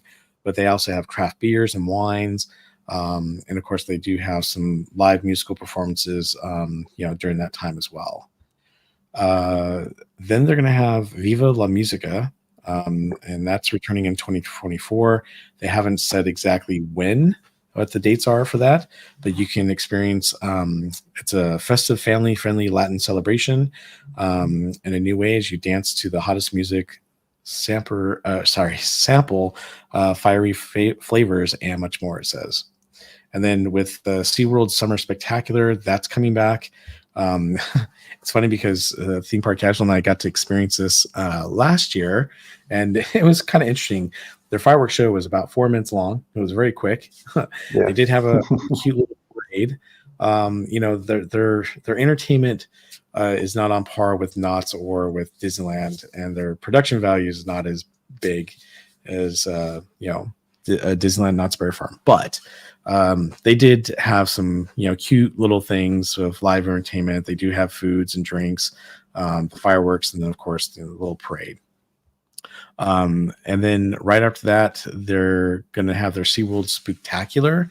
At the same time, they're going to have a SeaWorld Hollow Scream. The Spooktacular is kind of like Camp Spooky, with Snoopy.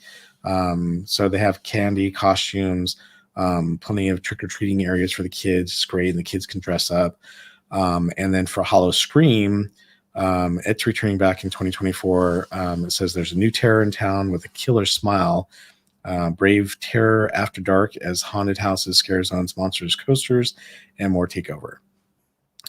There's no dates for this event either, but I'm sure it'll be happening, September. Actually, last year, I want to say they started in the very end of September and went through October.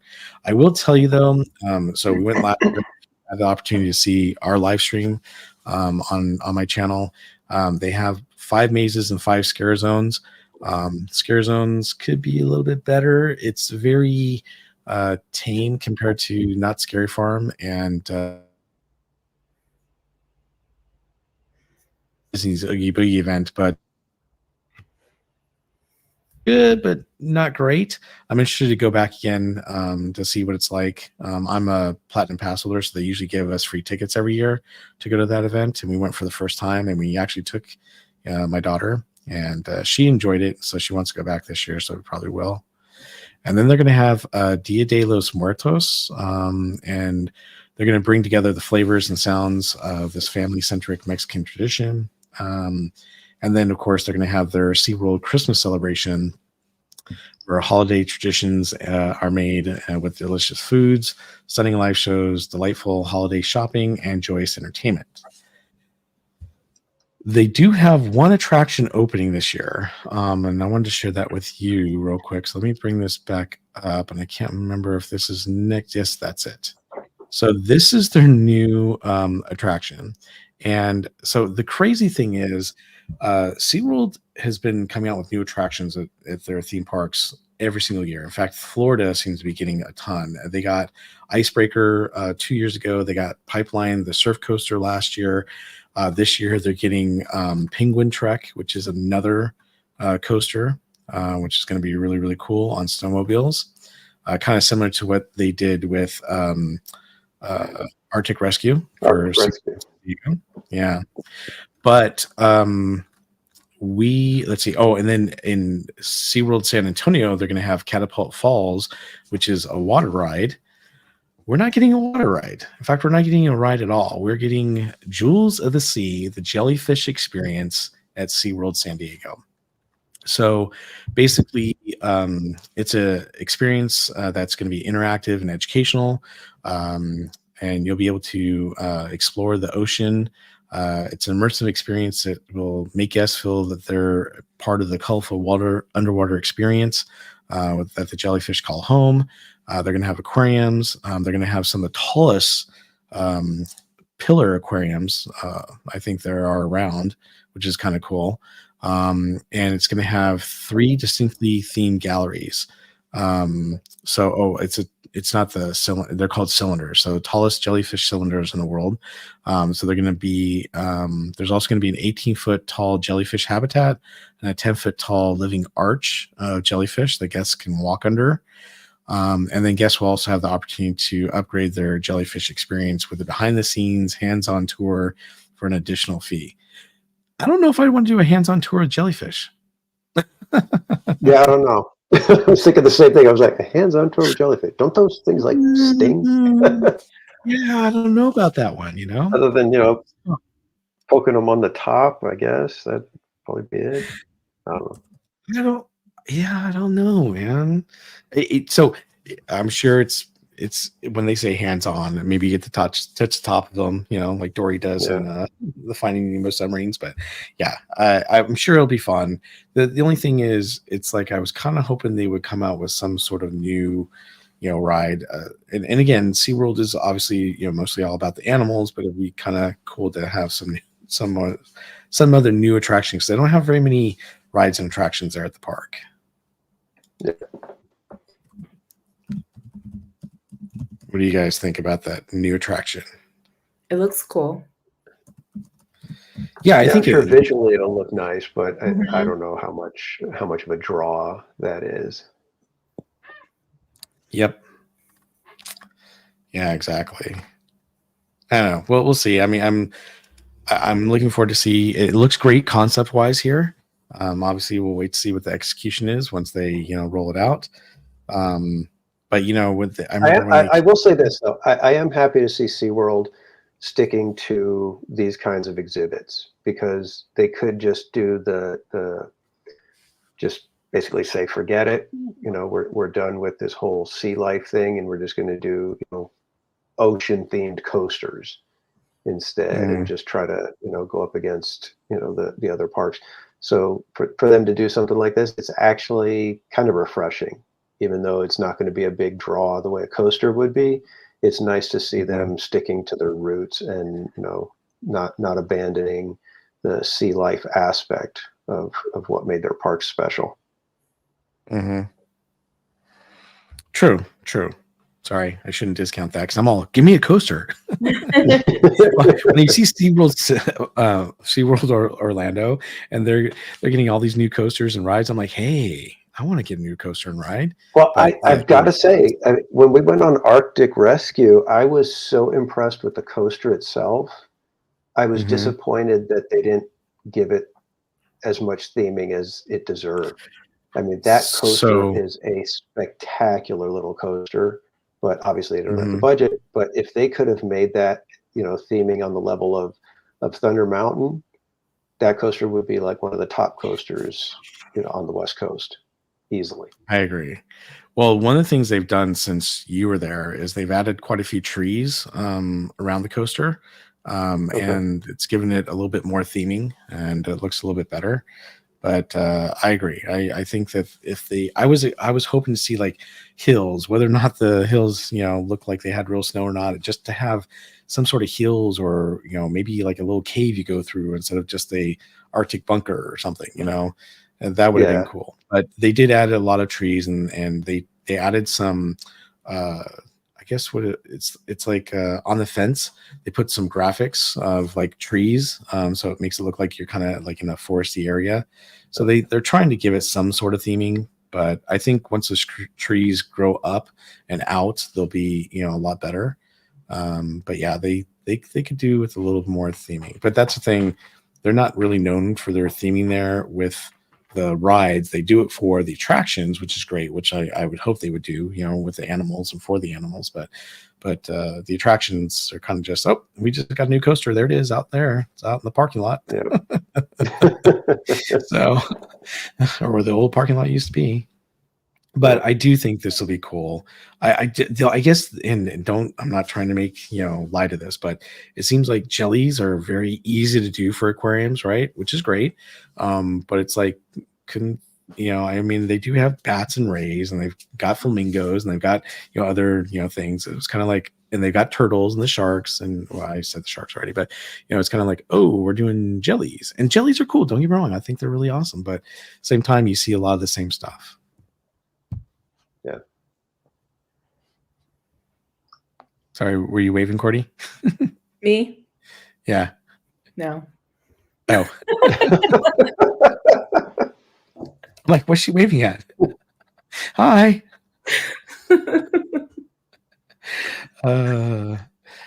Okay. So moving on, let's talk about Universal. So interesting. I was trying to look up to see what they have, what's happening, and all I got was Super Nintendo World, meet your new adventure packed Visa card, and try Toothsome's Chocolate Emporium and Savory Feast Kitchen. I'm like, that's it.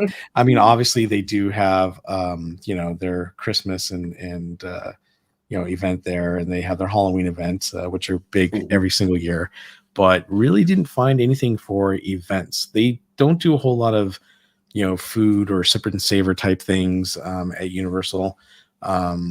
They mainly have their Halloween Horror Nights, and then obviously their Grinchmas. And both of those events are very, very cool. I love the drone show that they have in the Harry Potter world, which is really, really cool. So they don't really have anything other than, Super Nintendo World, which, just opened up last year.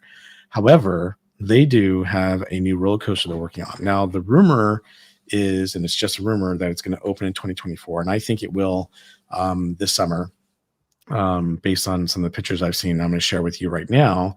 But this is the new Fast and Furious Drift Coaster. So that's the name that they're kind of giving it right now. It was called the Hollywood Drift Coaster, but now it's just the Drift Coaster. And this is just a layout of what the ride looks like. Now, the interesting thing is this is actually being built on the side of the hill, and they tore down the special effects show and they tore down the Pets Stadium show to build this ride.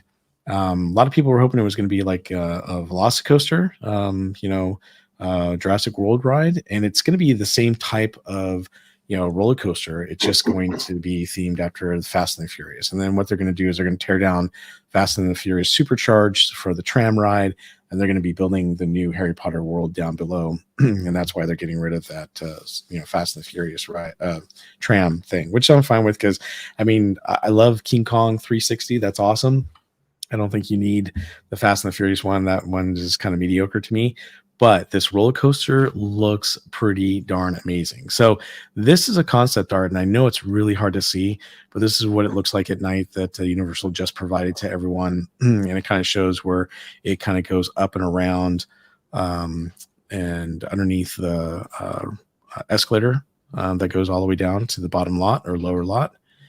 And then this is a recent site of the construction that you can see here. So it's being built on the side of the hill. As you can see, it's actually going to go all the way down towards Jurassic World and then come back up. And the building is starting to come together, as you can see, and they're getting the foundation, pretty much done. So it looks like it's really starting to come together. I know that some of the other channels out there, like Theme Park Obsession, just did one like 5 days ago, kind of showing some of the construction. You can go, to his channel and check it out if you want. But basically, he outlines and shows some of the, some of the stuff that's a little more than this picture, because I think this picture was taken the beginning of January, and the other video shows a lot more.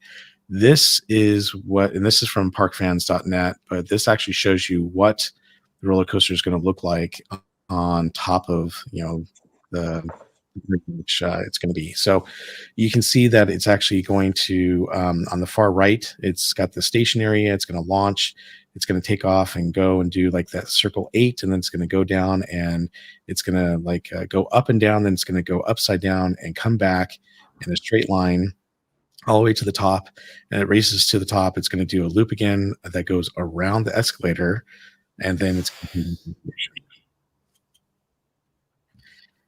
so again, there have been talks originally everyone thought, oh, it's going to open in 2025, but the rumors that have been going around are saying that no, it's supposed to open up in 2024. So I'm crossing my fingers that that's the case, and that's going to be their new main ride and attraction. And the nice thing about this is that it's not a screen ride. We've got Exactly. You got, the Simpsons ride, it's a screen ride. You got the Transformers, a screen ride. You got the Minions ride, it's a screen ride. And if you count, the Kung Fu Panda theater seat ride, I mean, they have too many ride simulations. So it's nice to see that they're doing another roller coaster here. So does it really go around? Steve Hall said around the escalator. That's crazy. Yep. Really? Yeah, right there. You see where it says parkfans.net at the top?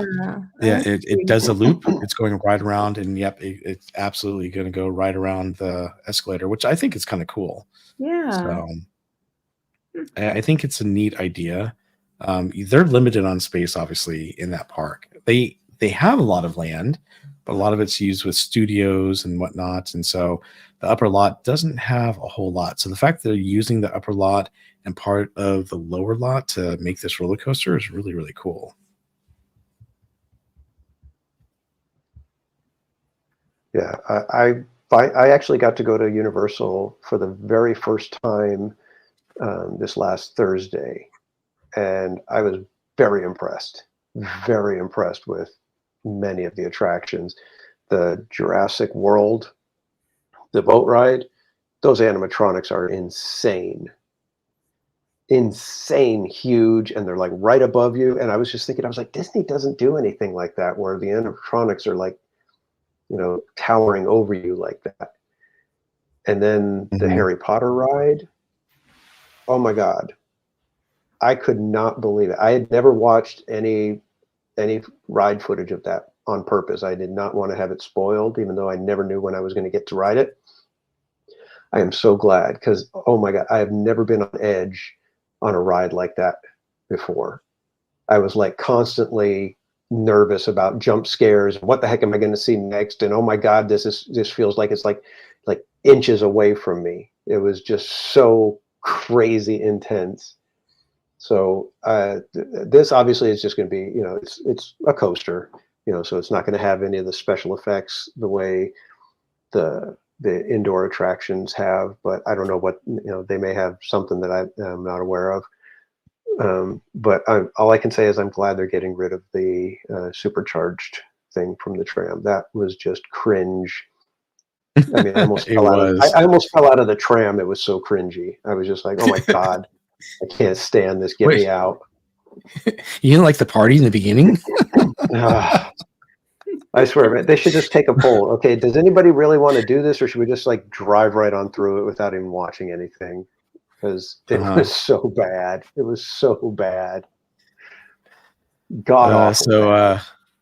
Mr. John Green says, I can't wait for this coaster. I love Universal as a whole, but this is going to be a game changer for the park. At least a 4-hour waits daily for a long time. I hope it's not 4 hours. Ugh, that would be terrible.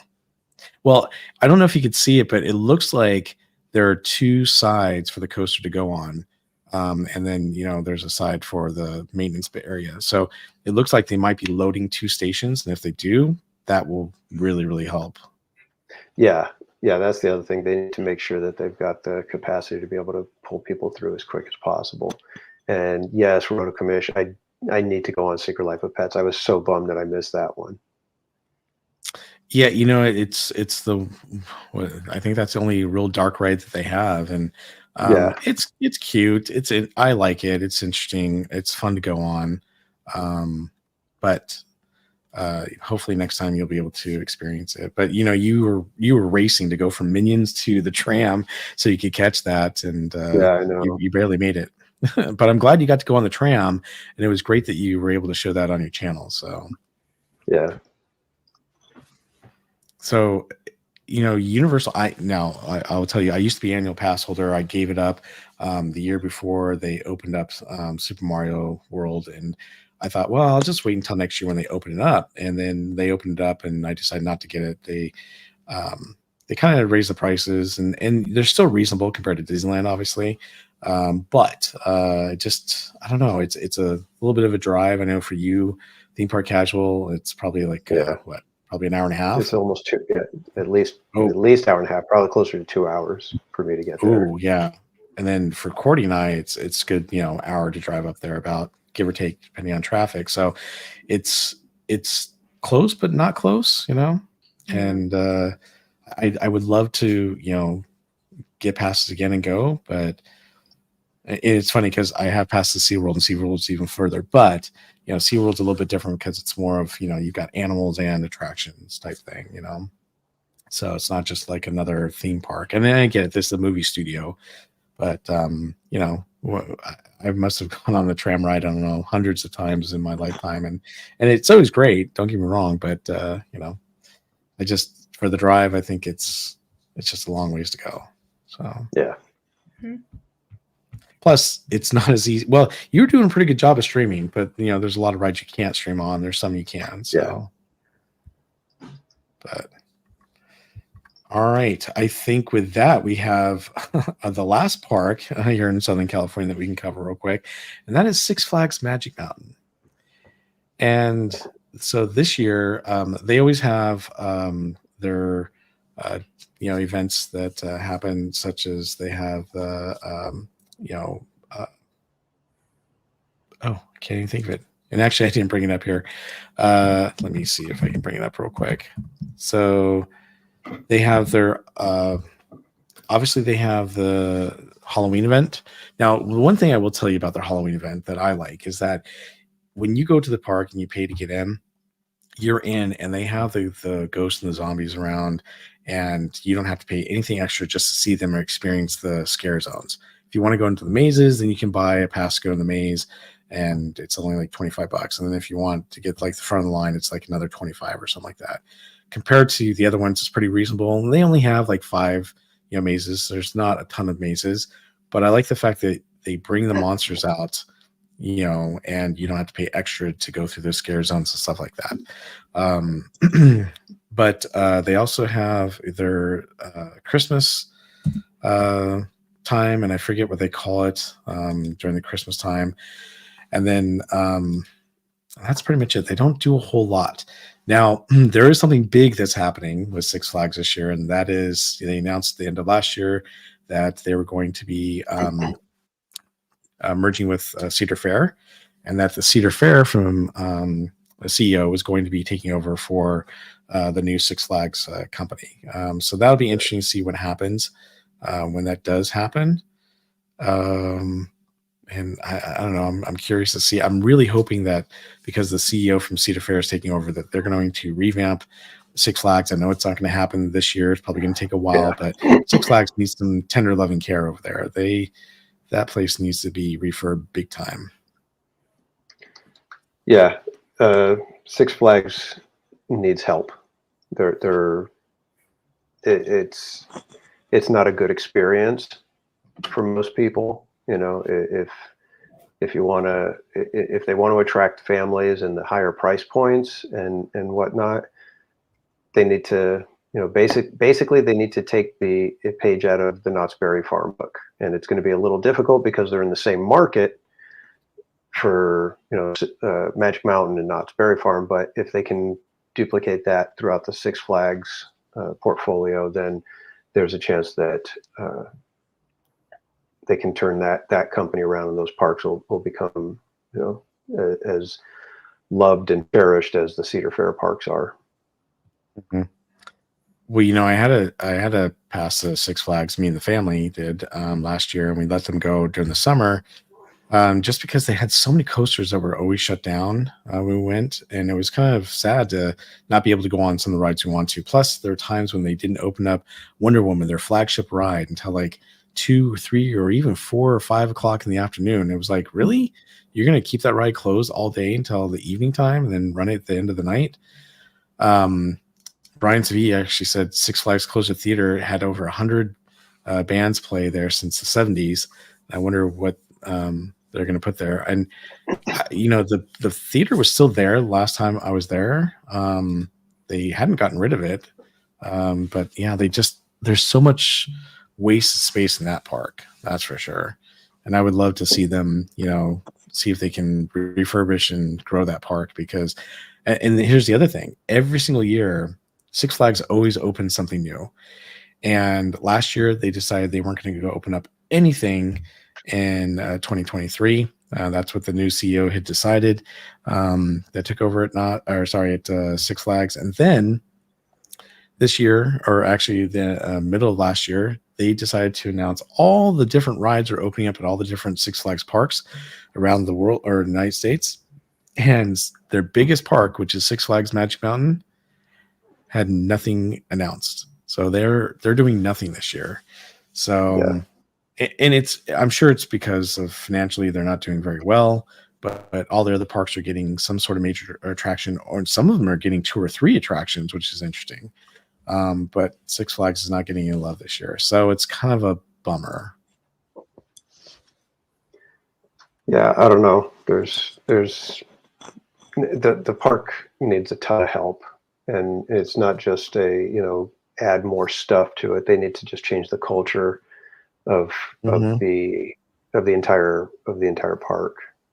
So it's going to be years before Six Flags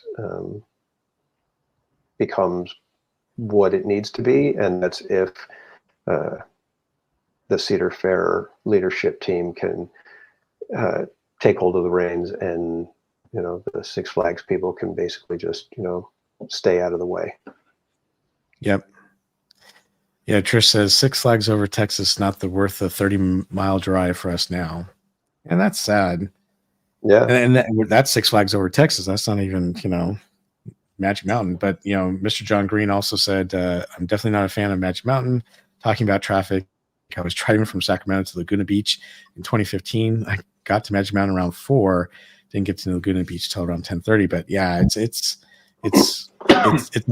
kind of out in they're in Santa Clarita Valley, and it's not real close. It's about an hour and 15 minutes from where I live. I don't know how it is for you, theme park casuals. Probably even further. Yeah, like I said, over 2 hours. It's over 2 hours for me to get there. And that's if there's no traffic. Yeah, that's crazy. But yeah, I mean, Six Flags used to be a really great park, and again, it has some great coasters. They still have some great attractions and rides. They really don't do entertainment there that much, but I would really like to see Cedar Fair take over and do some really cool things with that park.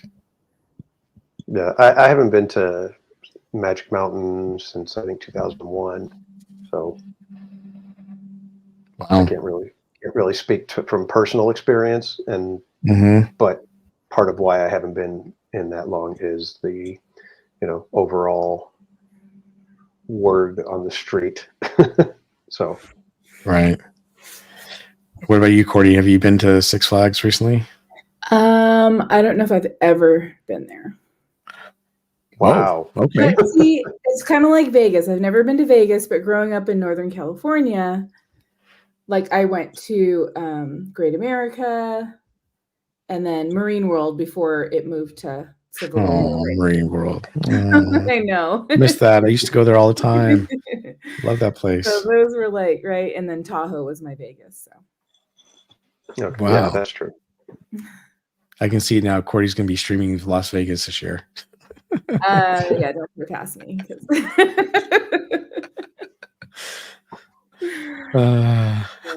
It's Wally World. Yeah. Magic Mountain, Wally World. Yeah, that's exactly what it is. I guess Disneyland's kind of my speed though for thrill rides, so I'm good with Magic Mountain. Oh, you don't like all the crazy thrill rides like they have at Knott's Berry Farm or some of the other parks? No, that was a temporary. What would you call that?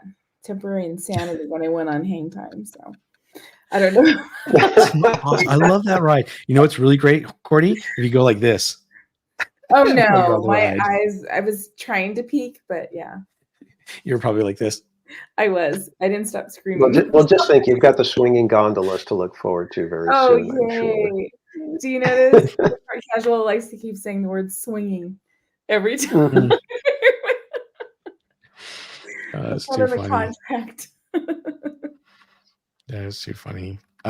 You're the one who said you would go on it. Nobody made you. You just said, "Oh, swinging." I said I'll go on the non-swinging first, and then we're gonna have to go back. I don't. We're gonna have to go back to that live stream and find out.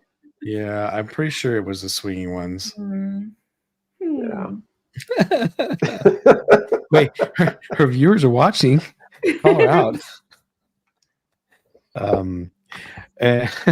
Well, that's it for the major theme parks. But I thought we'd throw it out to you guys. Are you guys planning on doing anything with your channels or anything for this year in 2024? And since we started with Cordy last time, theme park casual, do you want to go? As far as anything that's like major coming up, no, but I am. We're coming up on our next time to make a donation for all our membership here at Theme Park Casual. I think right now we're looking at a $90 donation, and I have a charity in mind. It was a recommendation from one of my members. So we'll be doing that. Tomorrow night, actually, we're debuting the crazy hat that Jen's Crochet has constructed for me. And so, yeah, I'll be heading out to the park, meeting Jen out there to have her present the hat to me. And from then on, I will be wearing the hat all night. So SoCal Sports, if you're out there, we'll be on the carousel on one of the outer horses, waving to everybody with a crazy hat on. So, and then one other thing is, I know we talked about it, but we're hoping to be able to do Chalk Walk this year and raise funds for Children's Hospital of Orange County, and we're going to hopefully do that together. I don't know if it's going to be just us or we're going to get a whole bunch of other Disney park streamers to join us, but I'm hoping that at the very least, Barry Place and Cordy will be joining me in raising funds for Chalk, and then we'll be out there walking that morning. I'm in. Oh, there's SoCal Sports. There you are. Mm-hmm. So remember to be tuning in tomorrow night, SoCal. Brian, we'll come back. He was asking if we know of any news or entertainment downtown Disney. We'll go back to that in a moment. Cordy, what about you? Anything for your channel this year? Gosh, no. 10K subs, swinging gondola. Well, yeah, that would be something. That would be quite a year if we hit that goal this year. But yeah, I'm committed to doing that. That's a big one. So I always said when I hit that, I will have fun going on. Wasn't it you were going to go 5 times in a row? Wait, 10 times, one for each 1,000. No. She's like, but otherwise, yeah, just the Disney Channel night so far is I'll be doing that, and we'll see what the year brings. very cool. Yeah. Well, what about you? Yeah, so I just finally hit my 1,000 at the end of last year, and obviously I've kind of been doing my memberships and trying to get that to take off. So that's what I'm trying to build up right now, my members, my subscribers, but most importantly, just trying to, do a lot of fun things. I want to do more than just some theme parks, and I haven't had a chance to do more than just some of the theme parks like Knott's and SeaWorld and Disneyland. And I know Disneyland's a big one because everyone loves watching Disney, but I'd like to kind of branch out and see if we can, cover some other things too. Also, one of my goals for this year is I would love, and I know this is on Theme Park Casual, and I'm sure Cordy would love to do it too, but I would love to become an ambassador for Knott's.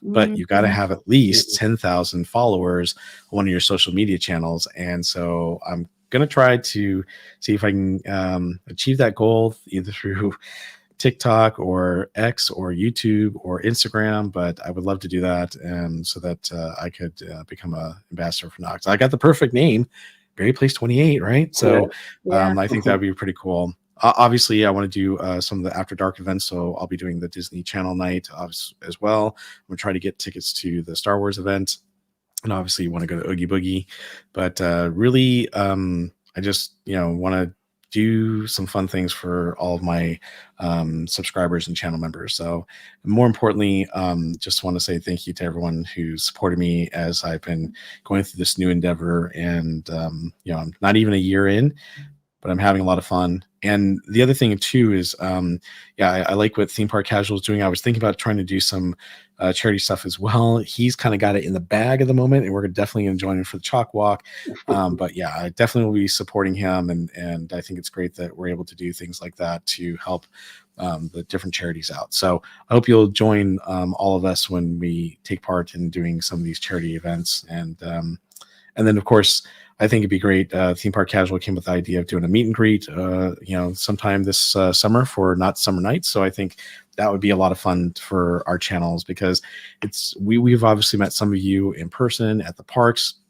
But it'd be great to meet a lot more of you if you're able to join us. And I know we're out here in California. Some of you are watching us from different parts of the United States or even the world, and we appreciate your support. But it'd be great to meet some of you as well. So, all right. With that, Brian was asking if you know anything about anything happening with shows or whatnot down at Downtown Disney. Have you guys heard anything for this? Anything going on this year? I haven't. I mean, it's probably harder to find out, well ahead of time. I'm sure they only go a few months probably with Downtown Disney at this point. So we'll probably find out if they're going to do anything special. Probably getting closer to summertime.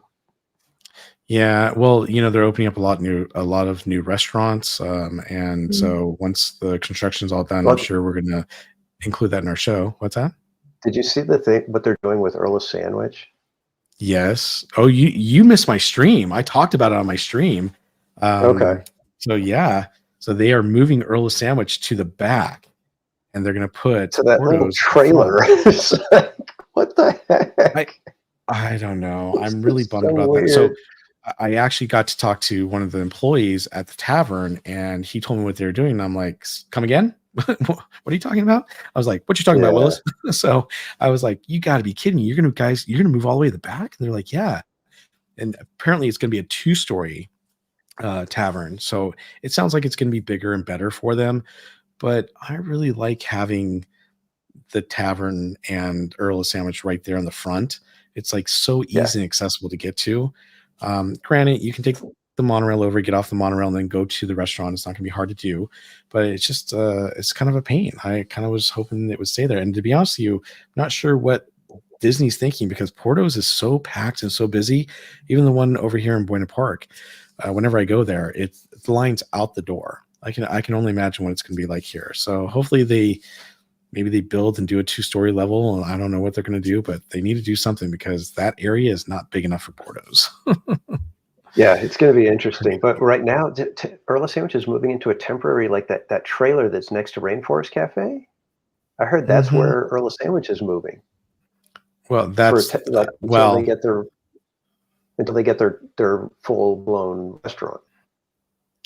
Oh, the employee I talked to said they were going to stay where they're currently at until the new place is built. Once they're built, then they're going to go over. But that would be terrible if they had to go to a trailer. Yeah, because I heard that they were going in that trailer, but it didn't make sense to me. So I'm hoping that maybe that was just an inaccurate rumor. Because I was looking at that. Cross my fingers on this one. Yeah, actually, so that makes more sense for them to wait until the new space is open and then move them out and then start construction for Porto's. Yeah, I'm gonna go back and talk to the employees at the tavern that I talked to and see what they can tell me and have any more information on that. But yeah, as Brian said, they're supposed to have a rooftop bar at Earl's too. So the 2-story thing is gonna be awesome. I think it's gonna be great. I'm not looking forward to it moving, but look, I'm sure it's gonna be really cool. I mean, they've got a lot of great restaurants that are gonna be opening up. Plus, what's that bar that's in the middle over by Black Tap and Pele store? Bar? Yeah, Uva bar. Yeah, what's it called now? It was the Uva bar, but yes, it is right now. But it's going to be something new. I'm not sure what it's going to be called. Yeah, because Catal was the other, right? The restaurant or something that was. I think the Mexican food place is going to be called Paseo or something like that. Oh yeah, and Tortilla Joe's is closing March 31st is the last day. Yep, we went and had our last hurrah on Saturday. Yeah, one last.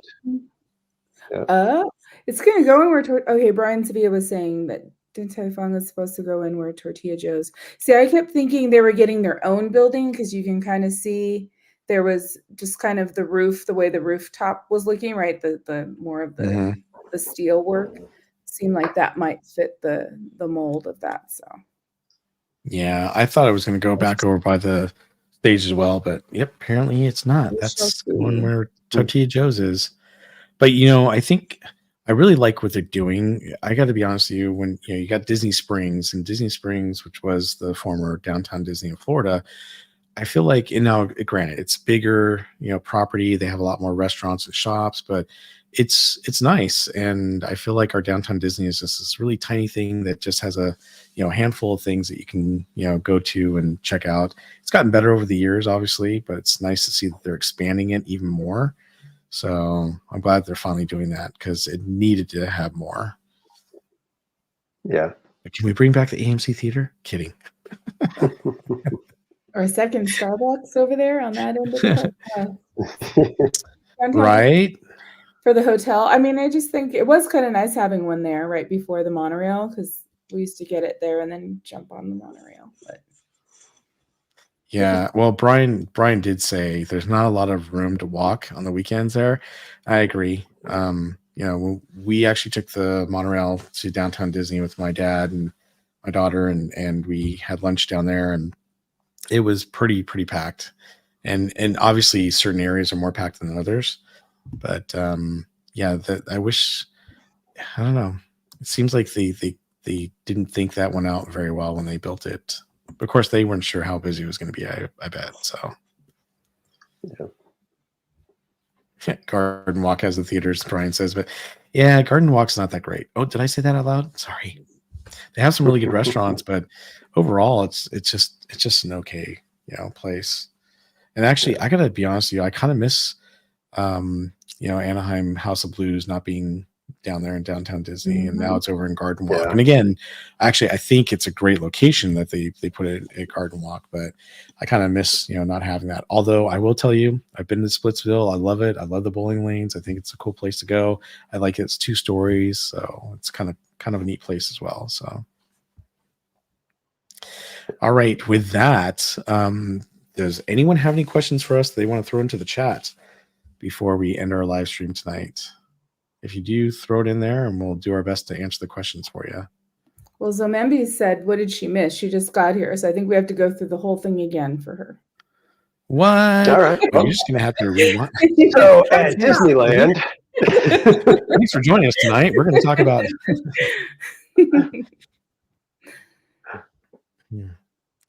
Let's see. No questions yet. Question? I know. We have been answering them throughout this time. So we I have. think we were doing pretty good to try to keep an eye on them. Yeah. We probably missed a couple back there, but next time on Berry Place, LOL. That's funny. Here we go. Do you know if Disneyland is still doing the Pixar parade? Oh, we kind of were just talking about that earlier. Yeah, that'll be coming back this summer. Mm-hmm. And that's going to be a DCA, right? Yes. DCA is getting the parade. So Disneyland will have Magic Happens and DCA will have the Pixar Play Parade? What's it called? Yeah. Pixar Play. Mm-hmm. Play. Simon says, I don't have a question. Okay, great. We'll just move on. Simon says, right. I don't have a question.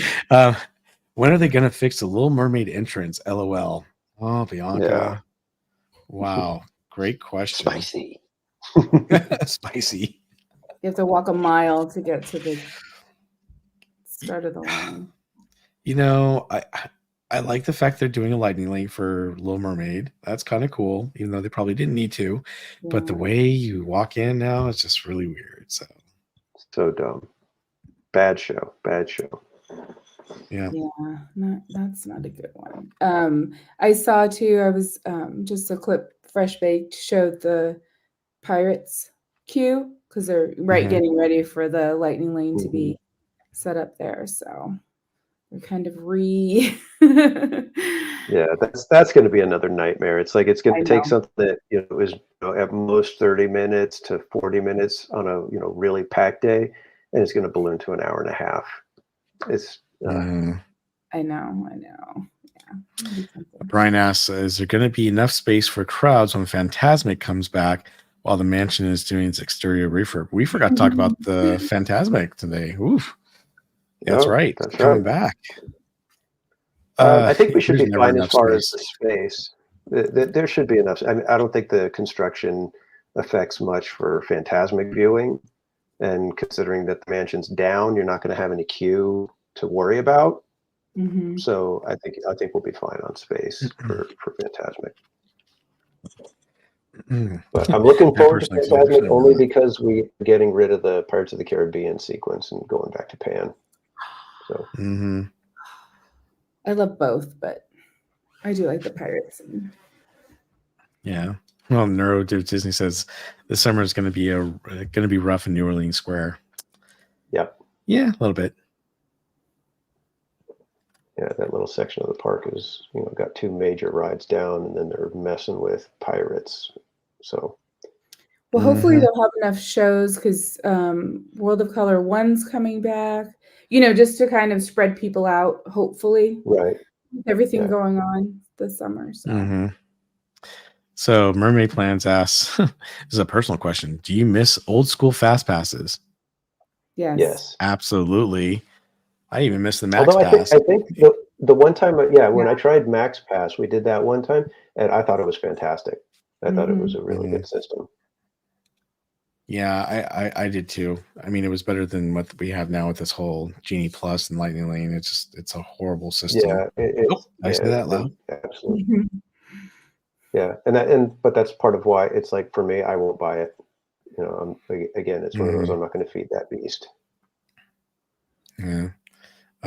Brian did ask us, since we're streamers, is anyone else having issues with Wi-Fi over by Mansion for streaming? I haven't had tons of issues with streaming over by Mansion. I haven't the last few streams. Wonder why. Before that, yes, plenty of issues. But that was just, being on Verizon when you're trying to stream Disneyland.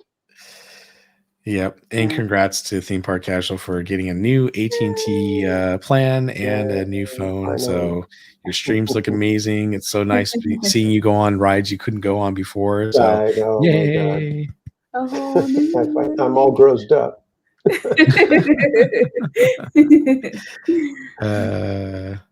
Yeah. All right. Daryl says question, but he didn't write a question. And Zomembi's too. What is it? Any word on the now Haunted Mansion shop by 8-piece? Will it still be there after the remodel, and what do you think it will be? That's a good question, because I don't know if the new shop is going to be exclusive Haunted Mansion, or if it's going to be kind of the way the shop that they're talking about is right now, where it's Mansion / Nightmare. So if they feel like they can populate a single shop with just Mansion exclusive, then I would think the one at the exit is going to go Mansion, and then the one in New Orleans Square is going to go Nightmare. What do you think, Cordy? So they'll just dim up that way so that each one gets its own shop. Yeah, that's what I was thinking. I thought the whole reason for kind of somewhat connecting it to the Haunted Mansion would be that it would be exclusive to Mansion merch. Yeah, split them off, right? Then they can do all the pirate stuff over there. Or maybe they sell Club 33 and 21 Royal stuff in that shop for everyone else. Yeah, sure. Yeah, sure, Bob. Actually, somebody that I kind of know, I've met him a couple of times, got to do Royal 21 or 21 Royal. Yeah, I was just like, holy mackerel. We need to talk about that. I would love to experience 21 Royal. Oh, wouldn't we all? Yes. Yeah, I was going to say, as long as somebody else is footing the bill. Hey, Daryl said Fresh Baked mentioned in a video that both DCA and Disneyland will be receiving new entry gates, like the ones at Walt Disney World's Magic Kingdom. Yes. I don't know when. Yes, what's your take on the upgrades? Yes. Yeah. So it's going to be the turnstile-less gates. So hopefully it's good and it speeds things up at the gate so that, when there's the long lines, they move a little bit quicker. But other than that, I don't really have any issue or real comment on it. Just have to wait and see how it goes.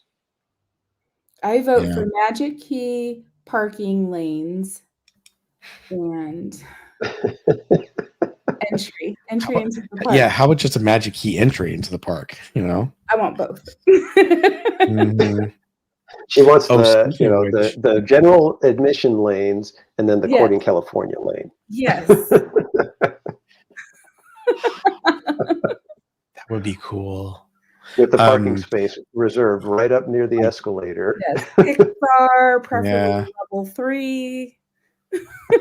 I didn't even mention when we were talking about Knott's earlier, but they have that new lounge for the annual pass holders. You guys that's well, right. it's I'm not one of the fancy pass holders, so no, I decided not to get the is the Prestige or Platinum? Prestige, I think. Prestige pass. Yeah, I decided not to get the Prestige this year. I had it last year, but I decided not to get it because it didn't seem worth the money. I think it would be cool to be able to go there, but from what I've seen, it's cool, but they don't have a lot of exclusive merch or anything like that. So anyhow, Donland says food, possibly. I'm not sure. What's that question, Donnie? Let's see. And then John. Oh, actually, Sylvia. Will any of you be attending the Disney Expo in Kansas City this spring? I will not. I'm not. Yeah. I would love to, but no, I don't have any plans at the moment.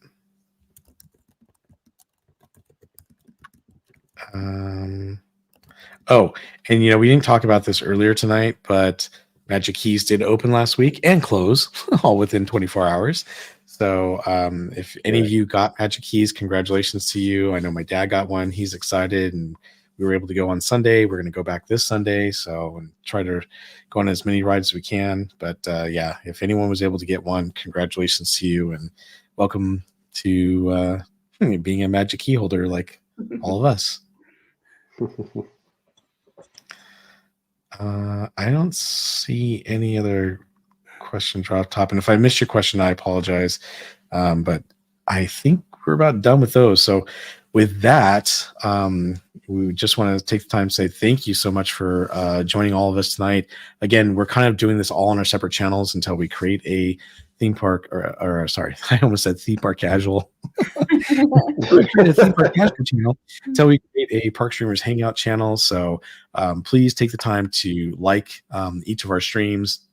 And obviously, thank you for being here. We really appreciate you hanging in with all the streams we've been doing. It's been a lot of fun doing this, and we're having a great time.